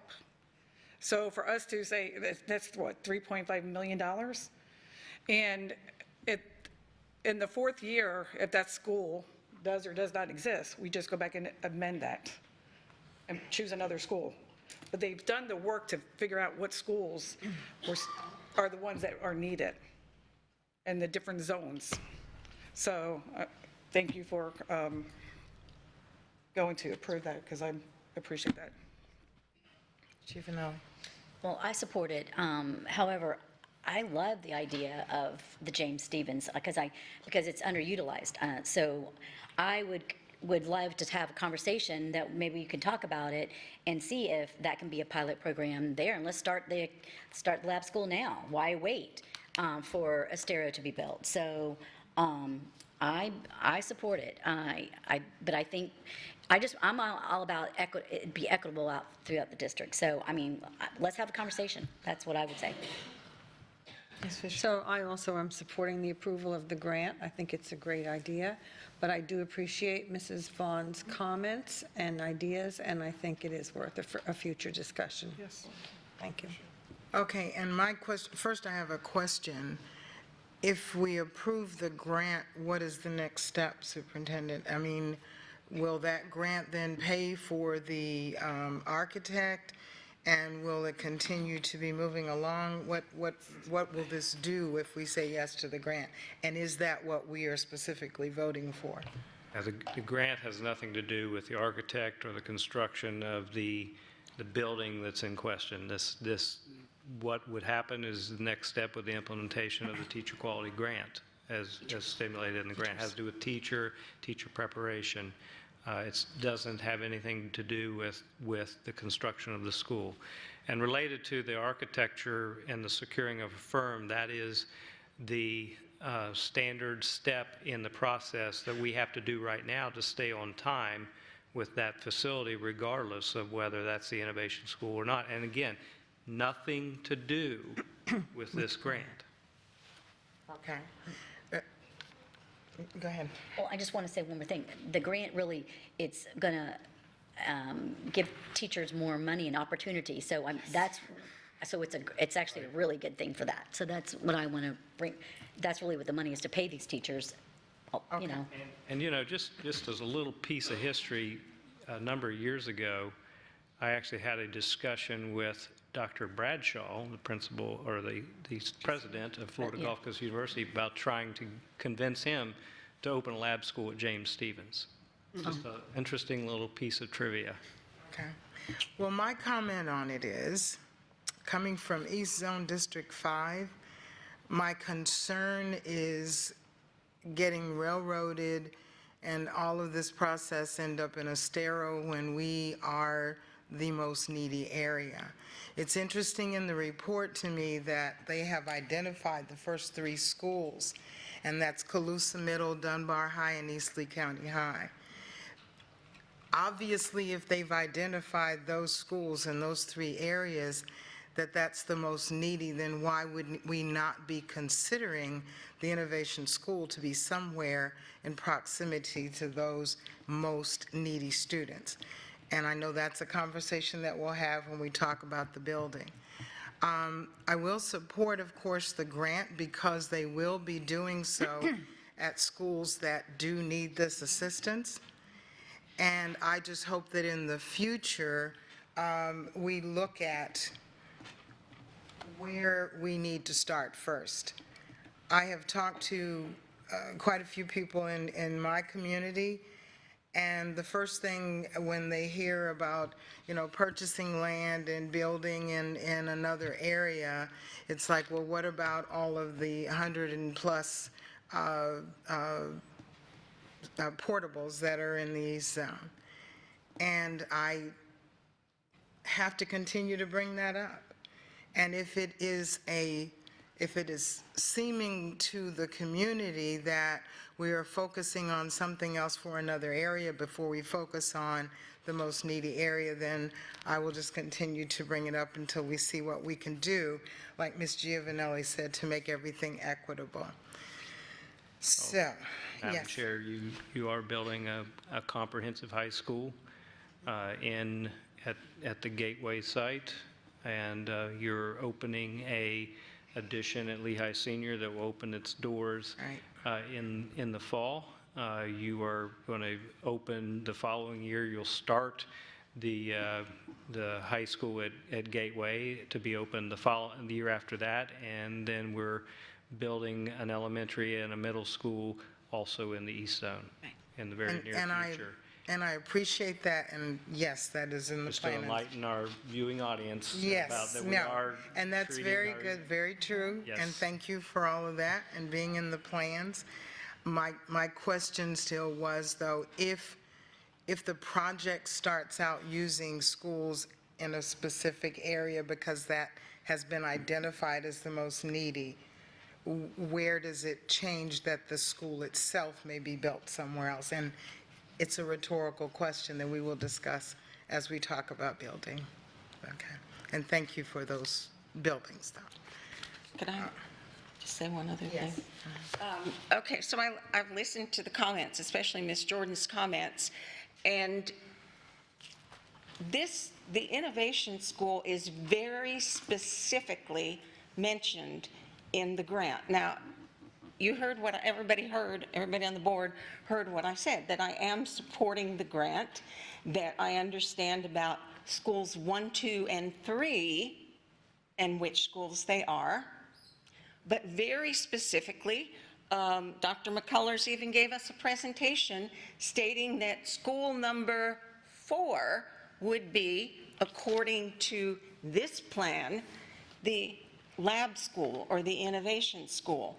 And I bring it up because I feel like we do have some areas in this county that are star areas, and I'm not trying to disparage any area because I worked in Estero for 8 years, and I give them 2 thumbs up for the wonderful job they do supporting our schools. But I do have serious reservations. We bought the land, and when we bought that land, it was brought up right away. Innovation School, this is what we're planning here. And I heard things from the workshop that, well, maybe we won't, and maybe we won't. But I just feel like we need to explore different ways to do things, and that it's very nice if we had a ton of money. If we were in, Port Royal, okay, maybe we could be pie in the sky, and maybe we could have Taj Mahal schools, but we're not, and we have a lot of children that live in areas that are challenging areas for not just poverty, but crime and those kinds of terrible issues. And I just wanted to put it out there before I voted in favor of the grant, because I feel like we have not, as a board, really discussed this. And the fact that it's in there, the provisions are in there, and we were told if we follow this, the school would open in 2023, and we're already looking at architects, and we have the land. This is why I brought it up, so. And that's the end of my discussion. I have made a notation because several of you have mentioned a workshop, and I'm going to propose that we do a workshop about the whole project and possibly have the individuals involved with the grant, someone from FGCU, the team that's involved, so that we as a board can find out more about it as well. Ms. Morgan. The schools selected are in federally designated opportunity zones. Is this zone in Estero a federal opportunity zone? I think when I asked, it was a lab school. That's why it could be on this. Is that what it is? Because it's an Superintendent, do you have that answer? It's not in the opportunity zone? Right. No, it is not. Okay. Thank you. We had a couple of other hands. Yes, ma'am. My question real quick was my understanding when I was listening to Dr. McCullers, the reason for the grant is to have the relationship with the FGCU. That is what's allowing us to have the opportunity for the grant.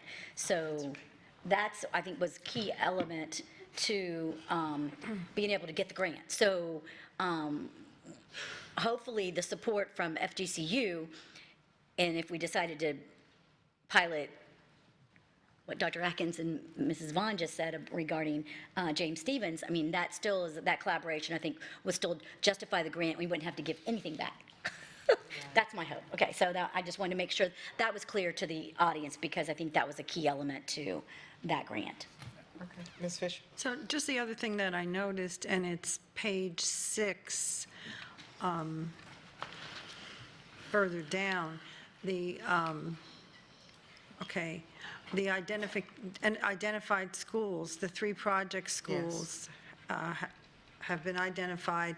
Lee and FGCU have signed an agreement to build, staff, and operate an innovative K-8 public school within Lee's South Zone. However, in Figure 1, where it shows the identification of high-need schools, the opportunity zone for the innovation school has not been identified. It says NA. So. Good. That makes it good. But my question is then, when we do the innovation school, is it going to have anything to do with the federally designated opportunity zones? Or because how long is the grant for? 5 years. 5 years. 5 years, right. 5 years.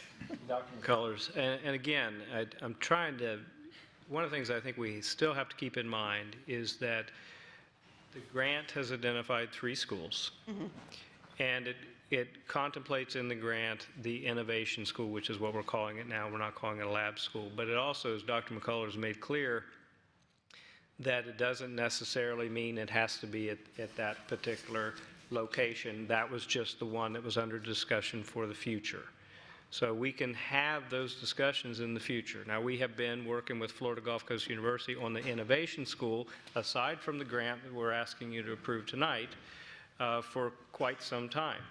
And in terms of the location of that, we have talked about locations, but the locations that we have been focused on are just simply locations that the school district, in its normal construction plan, is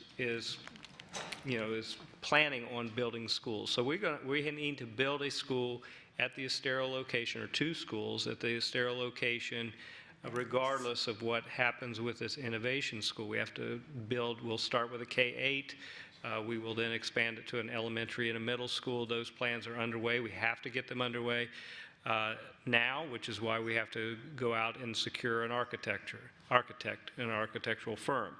Something that's also important about public concern with costs. I understand Ms. Vaughn's concern regarding, cost overruns. I can assure this board and this community, Scott Reckenbacker and I have conversations about that the state has very strict requirements now on per pupil station costs, and we are really looking, we can't even build the prototype as it currently exists with the cost restrictions. So we're talking about concrete floors and a very elimination of certain facilities such as gymnasiums and things like that, just to be able to construct a building that meets the per student station requirements. So we can't build Taj Mahals at all using district dollars. And further, the law extends to the point where it used to give us latitude with the use of district funds to be able to do that. It no longer has that restriction. Now, there is a strange piece to this that we can borrow COPS money, go to a bank, interesting, we get to go to a bank and borrow the money, and then maybe we wouldn't have as much restriction. And I'm told a banker might have had something to do with the drafting of this language.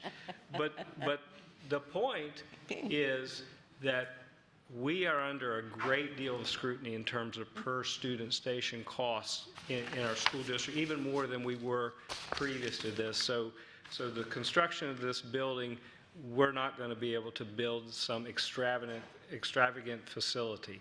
Yes, we will work with Florida Gulf Coast University if we do an innovation school at that site, and they may be able to get us additional flexibility, additional dollars.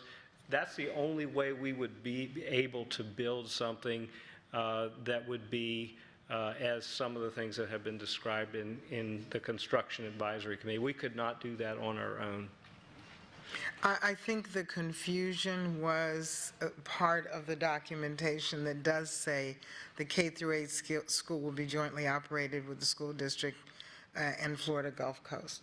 That piece is confusing.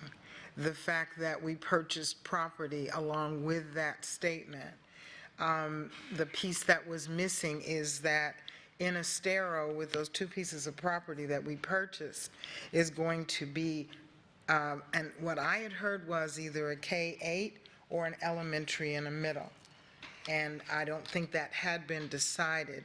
And then all of the discussion was about it being the innovation school. So separating, if we've got all of this on a consent item that has that statement in there along with the grant to get the teaching part started, that's where the confusion is. If we can be clearly understand that we are voting on this consent item to do the teaching part at the 3 schools and the rest will come later. Right. Is that a clarity? Yes. Okay. Is everyone clear on that? Okay, crystal clear. So shall we move on to the vote on, I'm sorry, that's what I'm doing. Move on to the. Mr. McCullers going to say something? No. I think it's time to call the question. I'm just saying that because Dr. Atkins asked him. I think we can move on. Okay, so I'll call for the vote on I-10, and all those in favor, please, aye. Aye. Any nays? Okay, and the motion does pass. All right, now we move on to the general motion for all the rest of the consent items. And is there a motion to accept all of the other consent items with the exception of the ones we've already discussed? Yeah, we're done. I think so. We voted on all the rest? Yep. Okay. Yes. Sorry. Yes. Okay, I'm behind myself. All right, so included in that is HR. So Dr. Atkins, please introduce our administrators in attendance. Thank you, Madam Chair. The first two I'd like to introduce, they are not in attendance tonight, but Rebecca Savage and Ken Savage, they are in the process of locating moving back from Tallahassee. These are two wonderfully respected individuals. We're excited to get them back. Ms. Savage will be Curriculum and Instruction Coordinator for Teaching and Learning, and then Ken Savage, Executive Director, Operational Planning and Project Management. I am also pleased to introduce Kathleen Wilson-Ebal, Operations, Executive Director, Operational Planning and Project Management. She is here, so I'd like to have her stand to be recognized. Oh.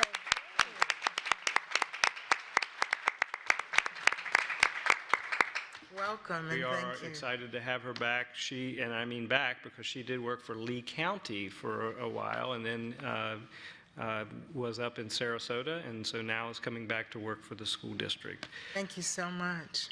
Next, I would like to Jeff Spiro, who is Cape Coral High School, but you all know him well because he was down here before, now Academic Services Chief Academic Officer. Dr. Spiro.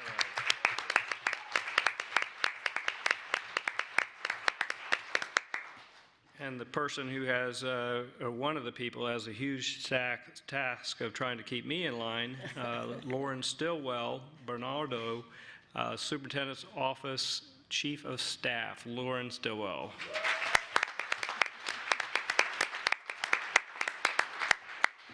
Next person, again, a long member of the school district, and was just at Hancock Creek Elementary's assistant principal, Dr. Debbie Noss, now the principal, G. Weaver Hips Elementary School.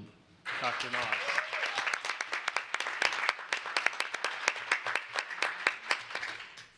Next person, Simone Mitchell-Williams. She was at South Fort Myers High School assistant principal. Tonight now the principal, Dunbar Community School.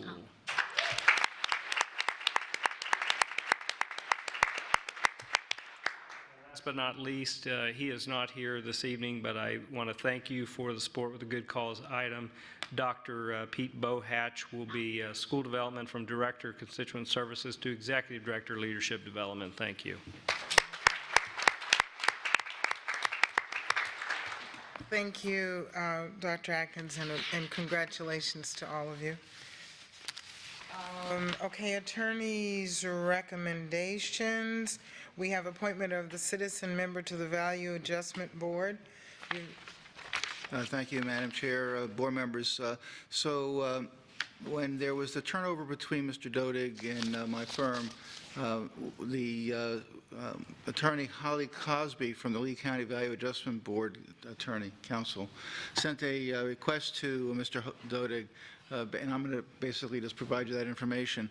In preparation for the Lee County 2019 Value Adjustment Board organizational meeting, we would like to request that the school board ratify the continued appointment of the school board citizen member, Mr. Charles Gutkunst. I'm not sure I pronounced that correctly, but forgive me for all those names. If he desires to continue serving on the Value Adjustment Board. Mr. Gutkunst, originally appointment occurred back in 2012 to 2013 Value Adjustment Board cycle and has been ratified each May since then. These are her words, I'm quoting. He has truly been a valuable member of the Value Adjustment Board. We truly appreciate his services and we would love to have him return if he so chooses. I have confirmed that he is interested in being reaffirmed and recommend that he be so appointed. Great. Okay, you've heard the attorney's recommendation on the board, that the board approve the appointment of Charles, and I'm going to try it, Gutkunst? Gutkunst? Anybody German out there? Did I do it right? Okay, as a citizen member to represent the Value Adjustment Board, is there a motion to approve? So moved. Second. Ms. Morgan, Ms. Giovanelli. Any discussion? Discussion, please record your vote. Are we recording or hand? Okay. Okay, all those in favor of the motion? Aye. Any opposed? And motion passes. Thank you. And congratulations. I'm not going to say his name again. Other business, now we are down to board member comments and reports, and we'll start with Ms. Fisher. Well, thank you. Since I did give my entire report this afternoon, I will just end with another thought for the day. When life becomes a roller coaster, climb into the front seat, throw your arms in the air, and enjoy the ride. Good one. Shall we do it now? All right. I think we should start every meeting like that, with a wave. Okay. Smile, people. Okay. Okay. Ms. Juvenile. I don't have anything other than, I see Mr. Matthews, I received my yearbook. I need it autographed. That's a thing, so thank you. Awesome. All right, and thank you as well. Ms. Jordan. I would say thank you as well, and I'm waiting for the autograph. Okay. I'd like to make a motion to approve Ms. Jordan as the FSBA liaison to the Legislative Committee. Is there a second to that motion? Second. Ms. Fisher. Discussion, please. Anyone? No discussion? Okay. All those in favor? Have to allow public comment, I think. Oh, that's right, we do. Sorry about that. Okay, is there anyone for public comment? Randy, are you commenting on this? Okay. Madam Chair, 3 minutes? Yes.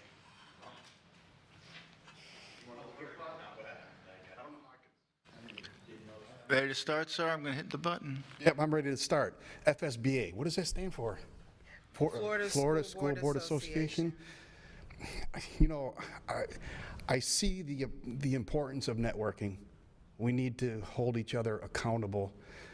I see sometimes these networks of government bodies are nothing but a place where you gather secrets and oppose your citizens here. I know in the beginning part we did benchmarking, and we did, let's go find out what FSBA knows and let's bring that back to us. That's really top-down stuff. What you should do is you should look at the people here, you should hear what they have to say, and you should take over FSBA. I know Chris Patrica just got appointed to a high position there as a vice president. Congratulations, Ms. Patrica. That should come in handy when you attempt to regain your seat in a few months. Again, I think that we need to step outside of what we're trained to do. The school system is obviously broken, and I know Mr. Williams, and I don't know if he's here in the audience or not. I know he had a big part of FSBA, and I think that's where we got him from, that his influence was through FSBA. So what it is that board members who came up here who were free thinkers and looking to instill liberty into the operations instead have been indoctrinated into a system that's broken. The community knows. Education isn't working anymore. The legacy public education where you have, 7 rows all sitting in front in a factory style is broken. It's broken. It's not working. And sometimes you say, why do I keep coming up here? What's wrong with Randy? Keep doing those videos. Keep pushing out. The bottom line is you guys are up against a system that isn't going to continue. We have state legislators who I respect and admire who are trying to rein you in, trying to bring you into the new way of education. That is to instill children with the knowledge of liberty and freedom so they can excel in the gifts that they're given from God. Instead, you're fitting little square pegs into round holes. It ain't going to work. You're on the losing end. And I don't know if you can see it or not yet, but you're going to see it. Thank you. Thank you. Is there another comment? No? Okay, moving forward then, we'll call for the vote. All those in favor, do we record or just verbal? Voice Verbally. vote. I'm sorry? Voice vote. Okay. All in favor of the motion? Aye. Aye. All opposed? Opposed. Nay. Okay. Opposed. So 4-3 was the vote. Okay, and the motion still passes. Congratulations. Thank you. I have no other comments. Okay, Ms. Vaughn. Okay, I want to revisit something from about a month ago, something that I talked about as an individual board member, and now I want to put it forth as a motion. This has to do with about a month or so ago, someone in staff, high-level staff, took it upon himself or herself to watermark board member emails. And at the time, I did ask Superintendent Atkins, as an individual, I asked who is the person who authorized that. Right now, I would like to make a motion that as a board, we put this to rest, and I would like to know the who, what, where, when, and why this happened, why a staff member felt that he or she needed to covertly monitor board member communications. And I would also like to know, and I'd like a statement to be forthcoming within, let's say, the next 3 days from the superintendent. And I'm making a motion for a statement to come from the superintendent within the next 3 days, giving us the reasons, the who, what, where, when, and why this happened, and also the person who authorized this. And I believe that in the past we've said it's been said it's part of an investigation. I do not believe that it is. So that's my motion that I put forward. Is there a second to the motion? Point of order. Attorney Gabriel, is there any action being moved here? I'm not clear. There was a motion made that Motion to requested direct. that the superintendent provides documentation or evidence, or discuss at least who, what, where was regarding the watermark, and the superintendent could respond in any fashion that he wishes to if that motion is adopted. Is there a second? I'll second it. And discussion, we'll start with Ms. Morgan. Any discussion? Well, I won't support the motion. I don't think it's our role to do that. So, no, I won't support the motion. Okay. Ms. Patrica?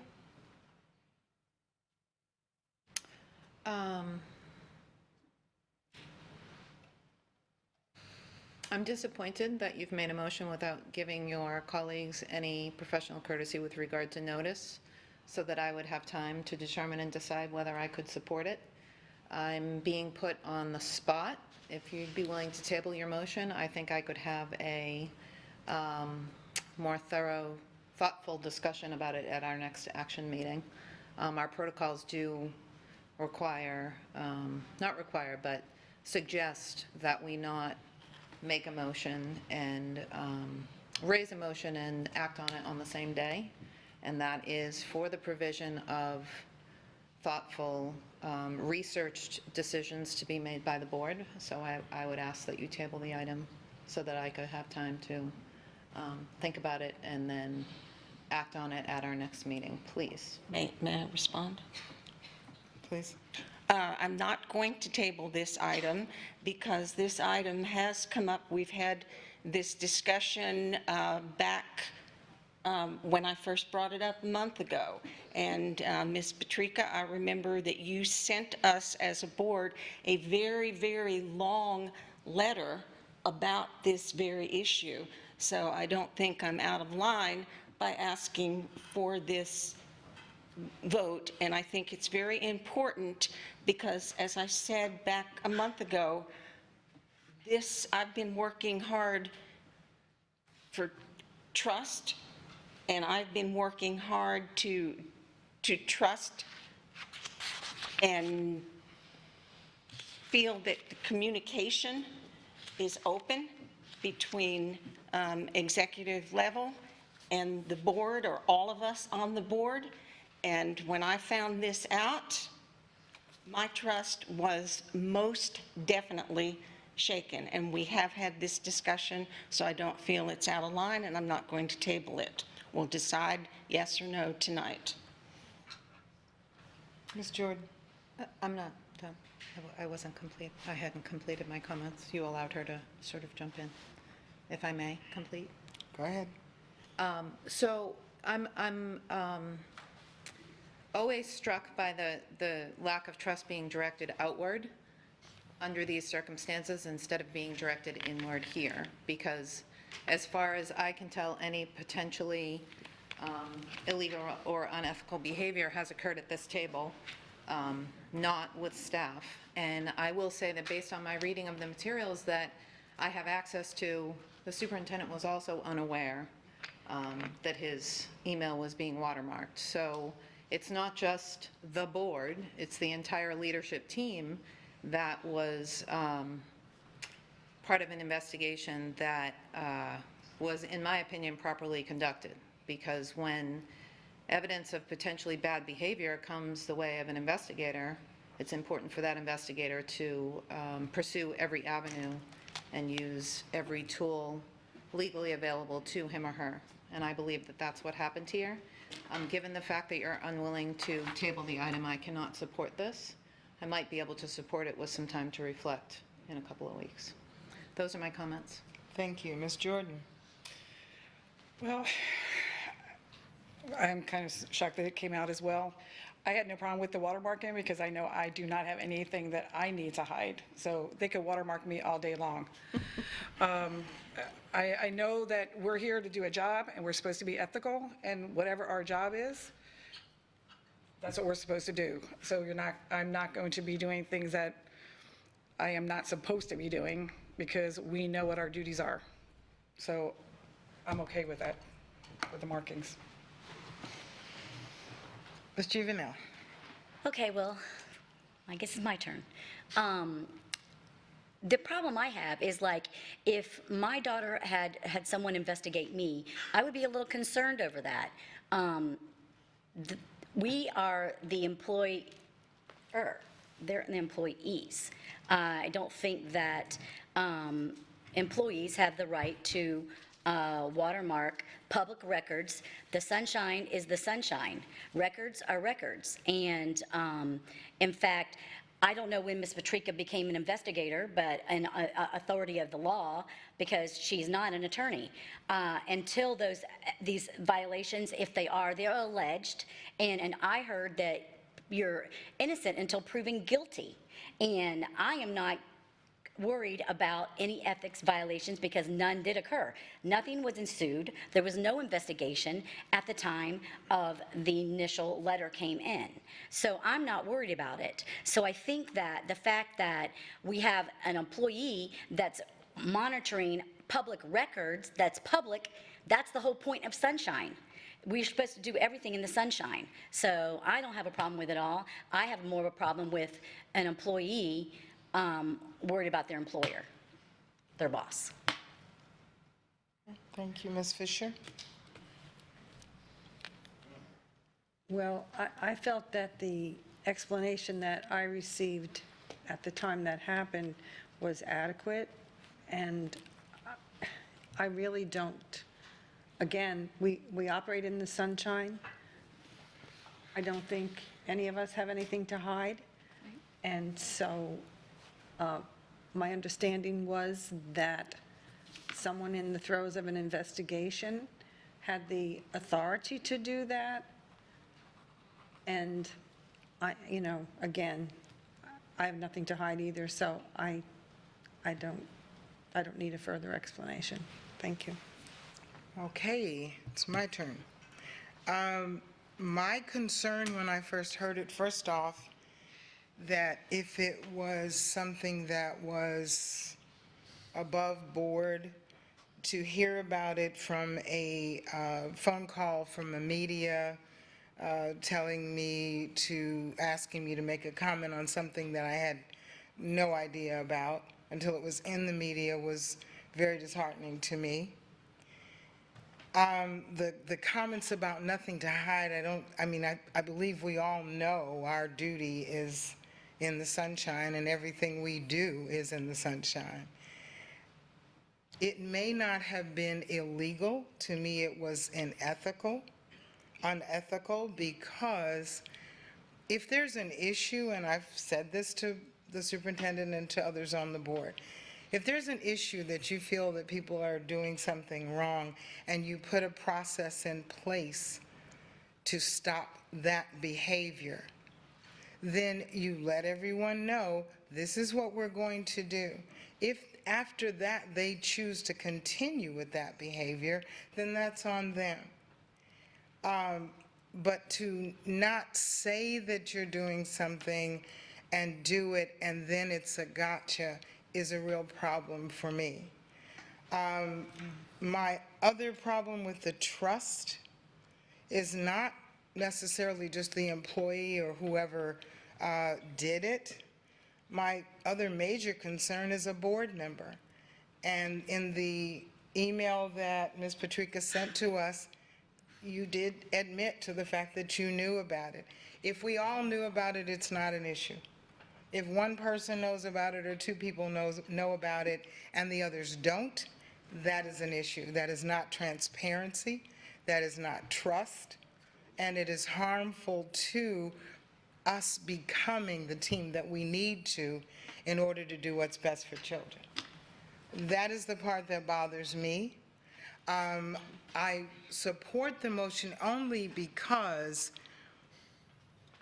if we're told, okay, it's not happening again, well, first of all, we didn't know when it started, and how do we know it's not happening now? And with the trust issue, that makes it a real concern for me. I will support the motion for however far it goes, but I believe that I have made my statement to the board and to the public as to how I feel about the process not necessarily being illegal, but immoral and unethical for the trust of this board. Any other discussion? Yes. So I think what I'm hearing is that it's okay, this board agrees and thinks it's fine to catch their board members and off guard and do whatever. And they believe that the investigation is factual, when in fact it's not. And I look forward to the day that it's proven. Then what will this board say then? So, I mean, that's alarming that, you know, that they would believe when the investigation was actually not even a real investigation. So it was a quasi-investigation. And that was one of the things that I questioned from the very beginning when the protocol. When you have a so-called investigation and you don't interview the complainant first, you interview everyone else for weeks on end, that's not an investigation. And I have a problem with our only employee other than the attorney, that we don't hold the superintendent accountable to what his job is and what he should be allowing his employees to do. Okay. I believe that all we're asking for is transparency and openness, and it's hard to believe that everyone doesn't want to have transparency. But let us go ahead and call for the vote because we need to move on. Any other public comment? Public comment was already It was already done, right? Yes. Okay. Not on this one. Okay. Madam Chair, in terms of the transparency, I know that other board members have indicated in the past that they can't help it if employees come to them with information about. That's true. And an employee came to me with information, and the employee didn't go to other members of the board with that information. I don't believe that's a lack of transparency. I believe that is, I shared the information with you when I felt that it was appropriate. So I apologize if you felt like you were kept in the dark, but that had absolutely nothing to do with the superintendent or his cabinet. That was a decision that I made, a discretionary decision that I made. Well, the issue is the in-between. If an employee came to you and told you something, and you didn't come to the rest of us, but you went to the media, that's the issue. So, was there a comment, or are we all right? comment. It was correct. It was no, it was the FSBA item that that we had public comment. Yes. Go ahead.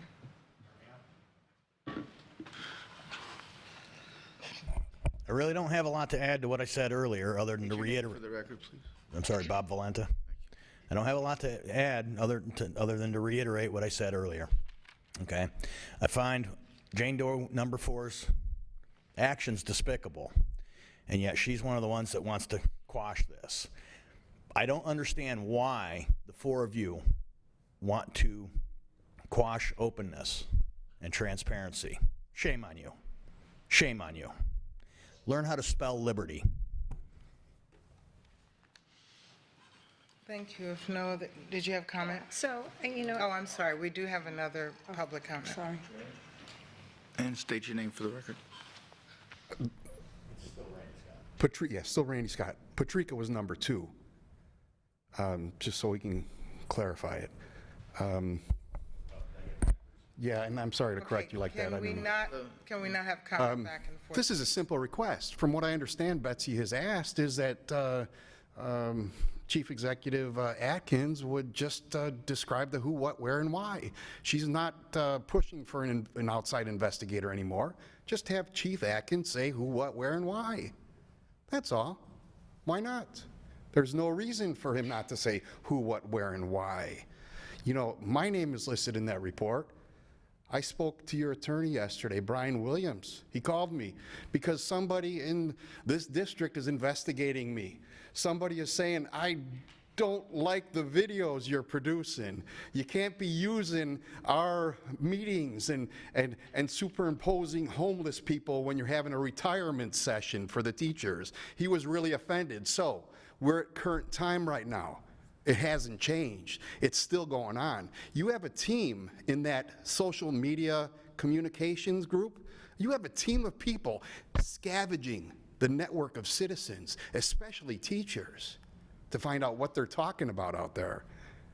Ms. Patrica, when I was in her FAC committee before she had me fired and she kicked me out, we were talking about what we're going to do to get this tax passed. We were going to get data from the election supervisor. We're going to compare it with data from the employee list. We're going to mix it together, see who didn't vote and see who didn't. Then we're going to contact them and say, how come you didn't vote? Man, that's scary stuff, Ms. Patrica. I don't think anybody likes that you're spying on employees. You shouldn't be spying on employees. That's subterfuge. That's not what a republic is based on. That certainly isn't what conservatism is. Thank you. Mary had something too. Okay, we had other comments. Yes, Ms. Fisher. I just wanted to conclude by saying, as elected constitutional officers who swear, take an oath of office to uphold the Constitution and the law, and who follow our policies and, to some extent, our protocols, I think that we are always open to scrutiny by the public and everyone else. We are the employees of the public. I agree. And so we have to be accountable for everything that we do. And so I think we're a step over. As I said, I received an explanation that was reasonable, and I understood that the superintendent didn't know that his communications were watermarked also. I mean, what more do we need to know? I'm confused. Yes. My concern is that you have employees doing this to board members. What is happening? What is happening to our teachers and staff? What does that message does that send to them? They can't even do something that's not even illegal, but what's going to happen to them if they do? Oh, they're going to might get an ethics violation. That's allegations against them. They're scared to do anything. This is the culture of the district, because when you do something that they don't like or act like they don't like, then retaliation comes hard and strong, regardless of the facts. Madam Chair, it is customary that after public comment is taken on a motion, that we immediately call the vote. I will call for the vote. Thank you for that. All those in favor of the motion to have the superintendent follow up with information, please Voice verbally vote. by saying aye. Aye. Aye. Those opposed? Aye. Okay, it passes Get that? 4-3. Well, we didn't get it, so It passes 4-3. The It was motion- Ms. Fisher, Giovanelli, myself, and Ms. Vaughn. okay. And the nays were Ms.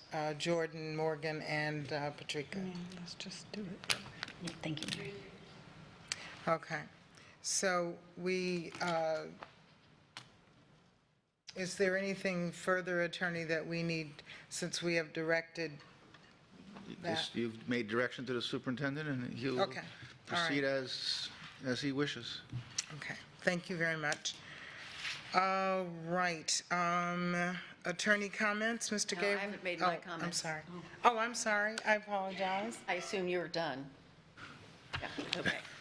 I just wanted for public information to point out that tonight we supported the Early Learning Coalition Agreement for Voluntary Pre-K Before and After School Services.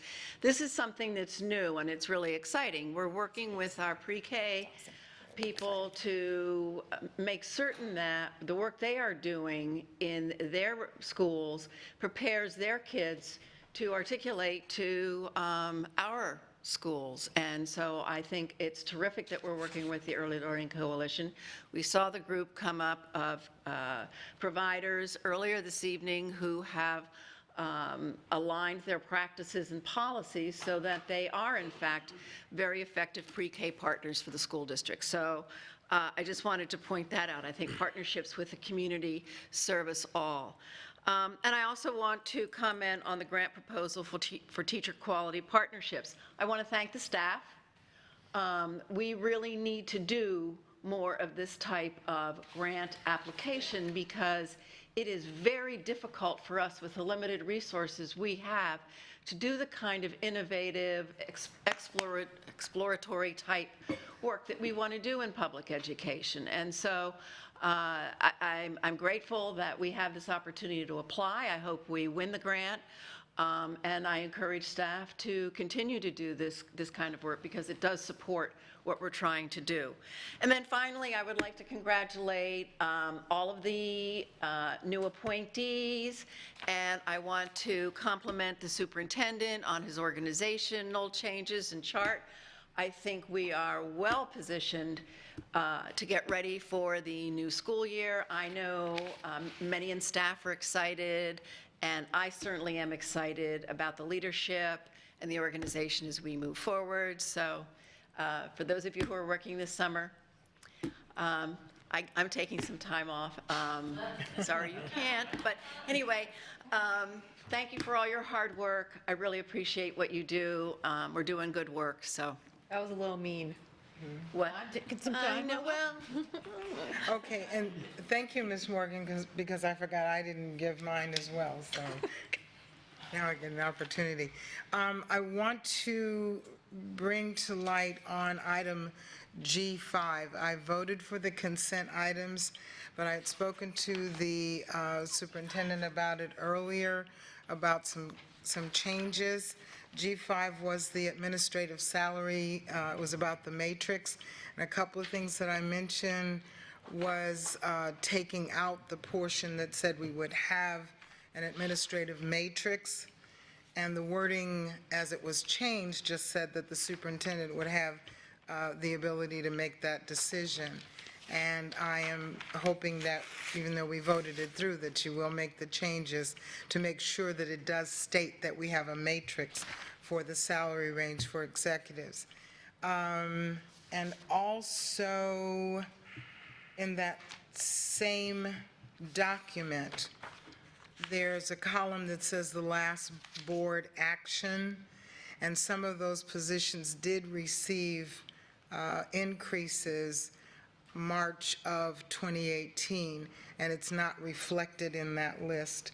So we talked about going back and looking and seeing when was the actual last board action on those items. Okay, down to the good part. We received the bill for the bill, and I need to share that. I don't know if everyone has received it for the attorney, our first bill.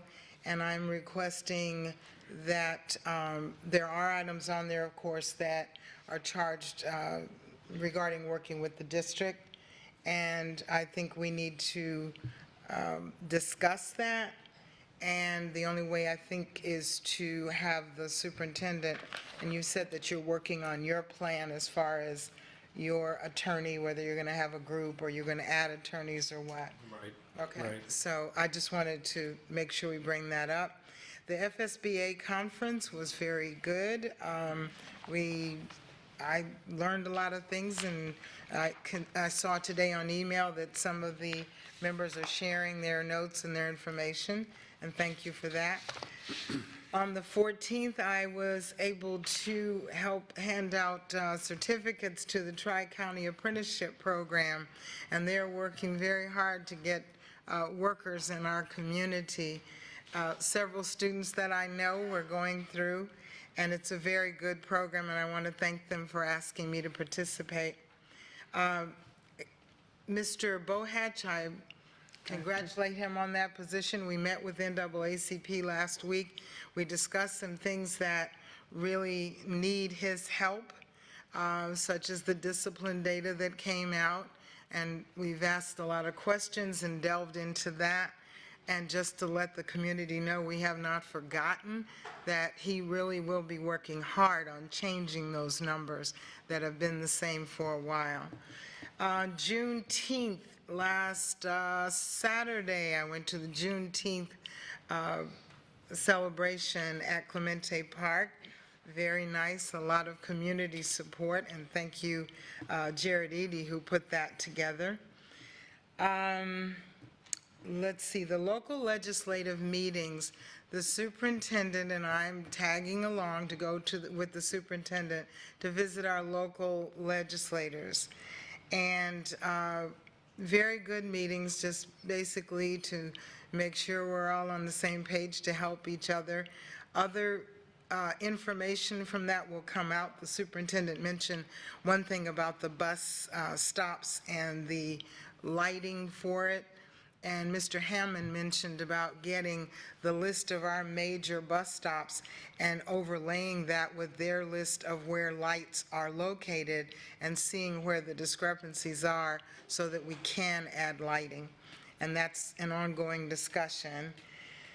I think that that's all I have, except that I was reading a book from the gentleman that spoke at FSBA, and it was about the power of leadership, and there were 2 questions that they said he was mentioning to ask a group, and I will leave this group with those 2 questions is, what is it that we stand for, and how do we want to be known in the community for what we do?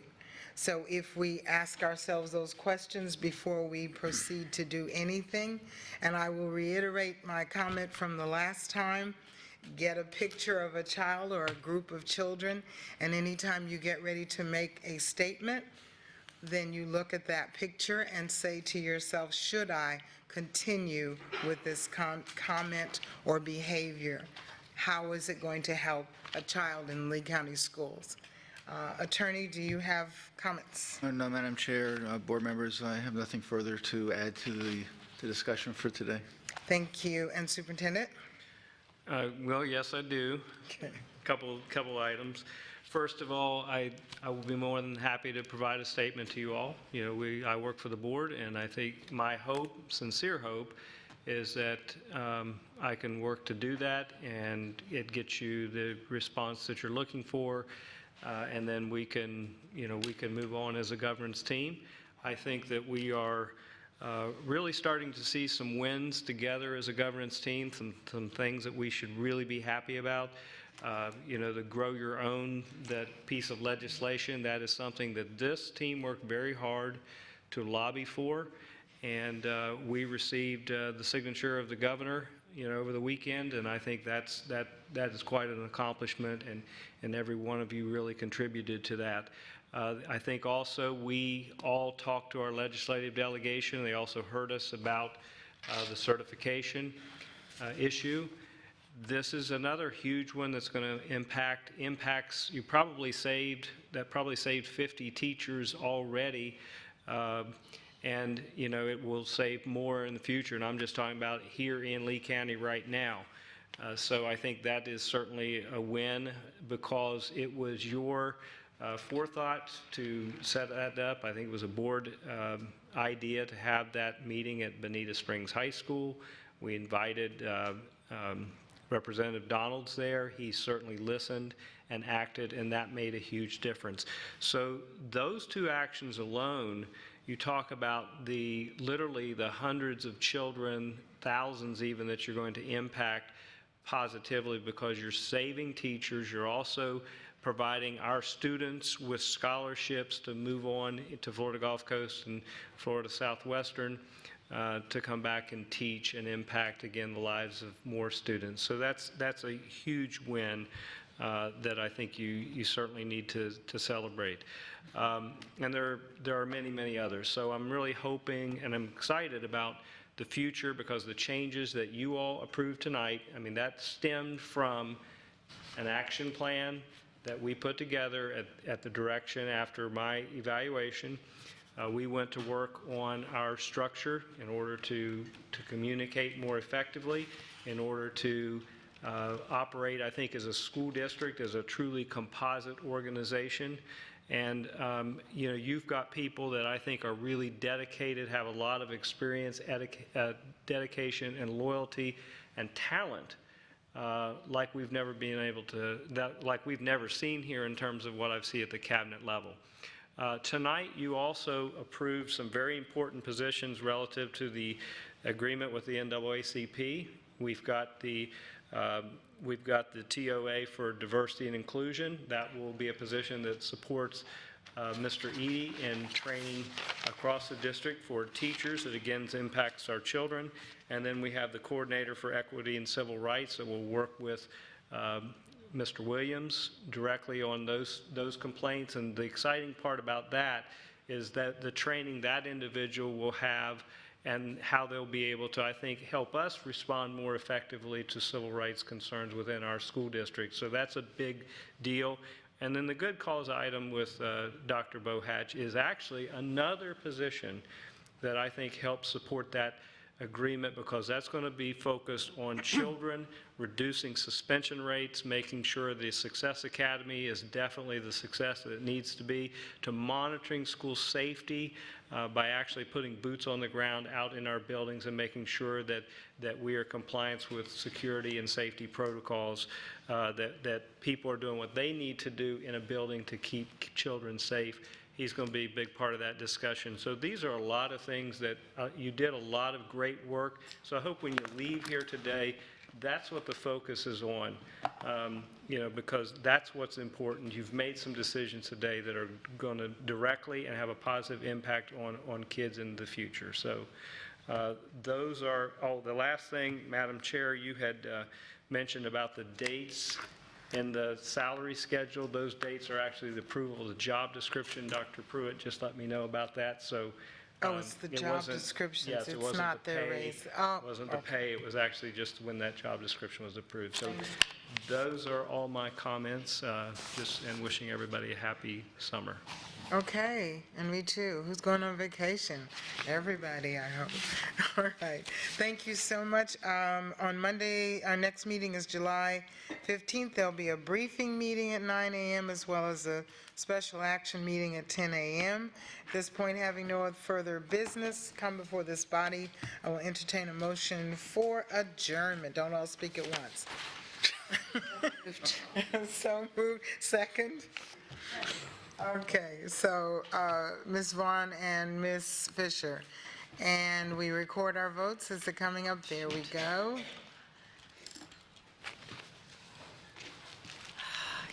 Thank you to the audience for your patience. I didn't realize we usually only have one meeting in July.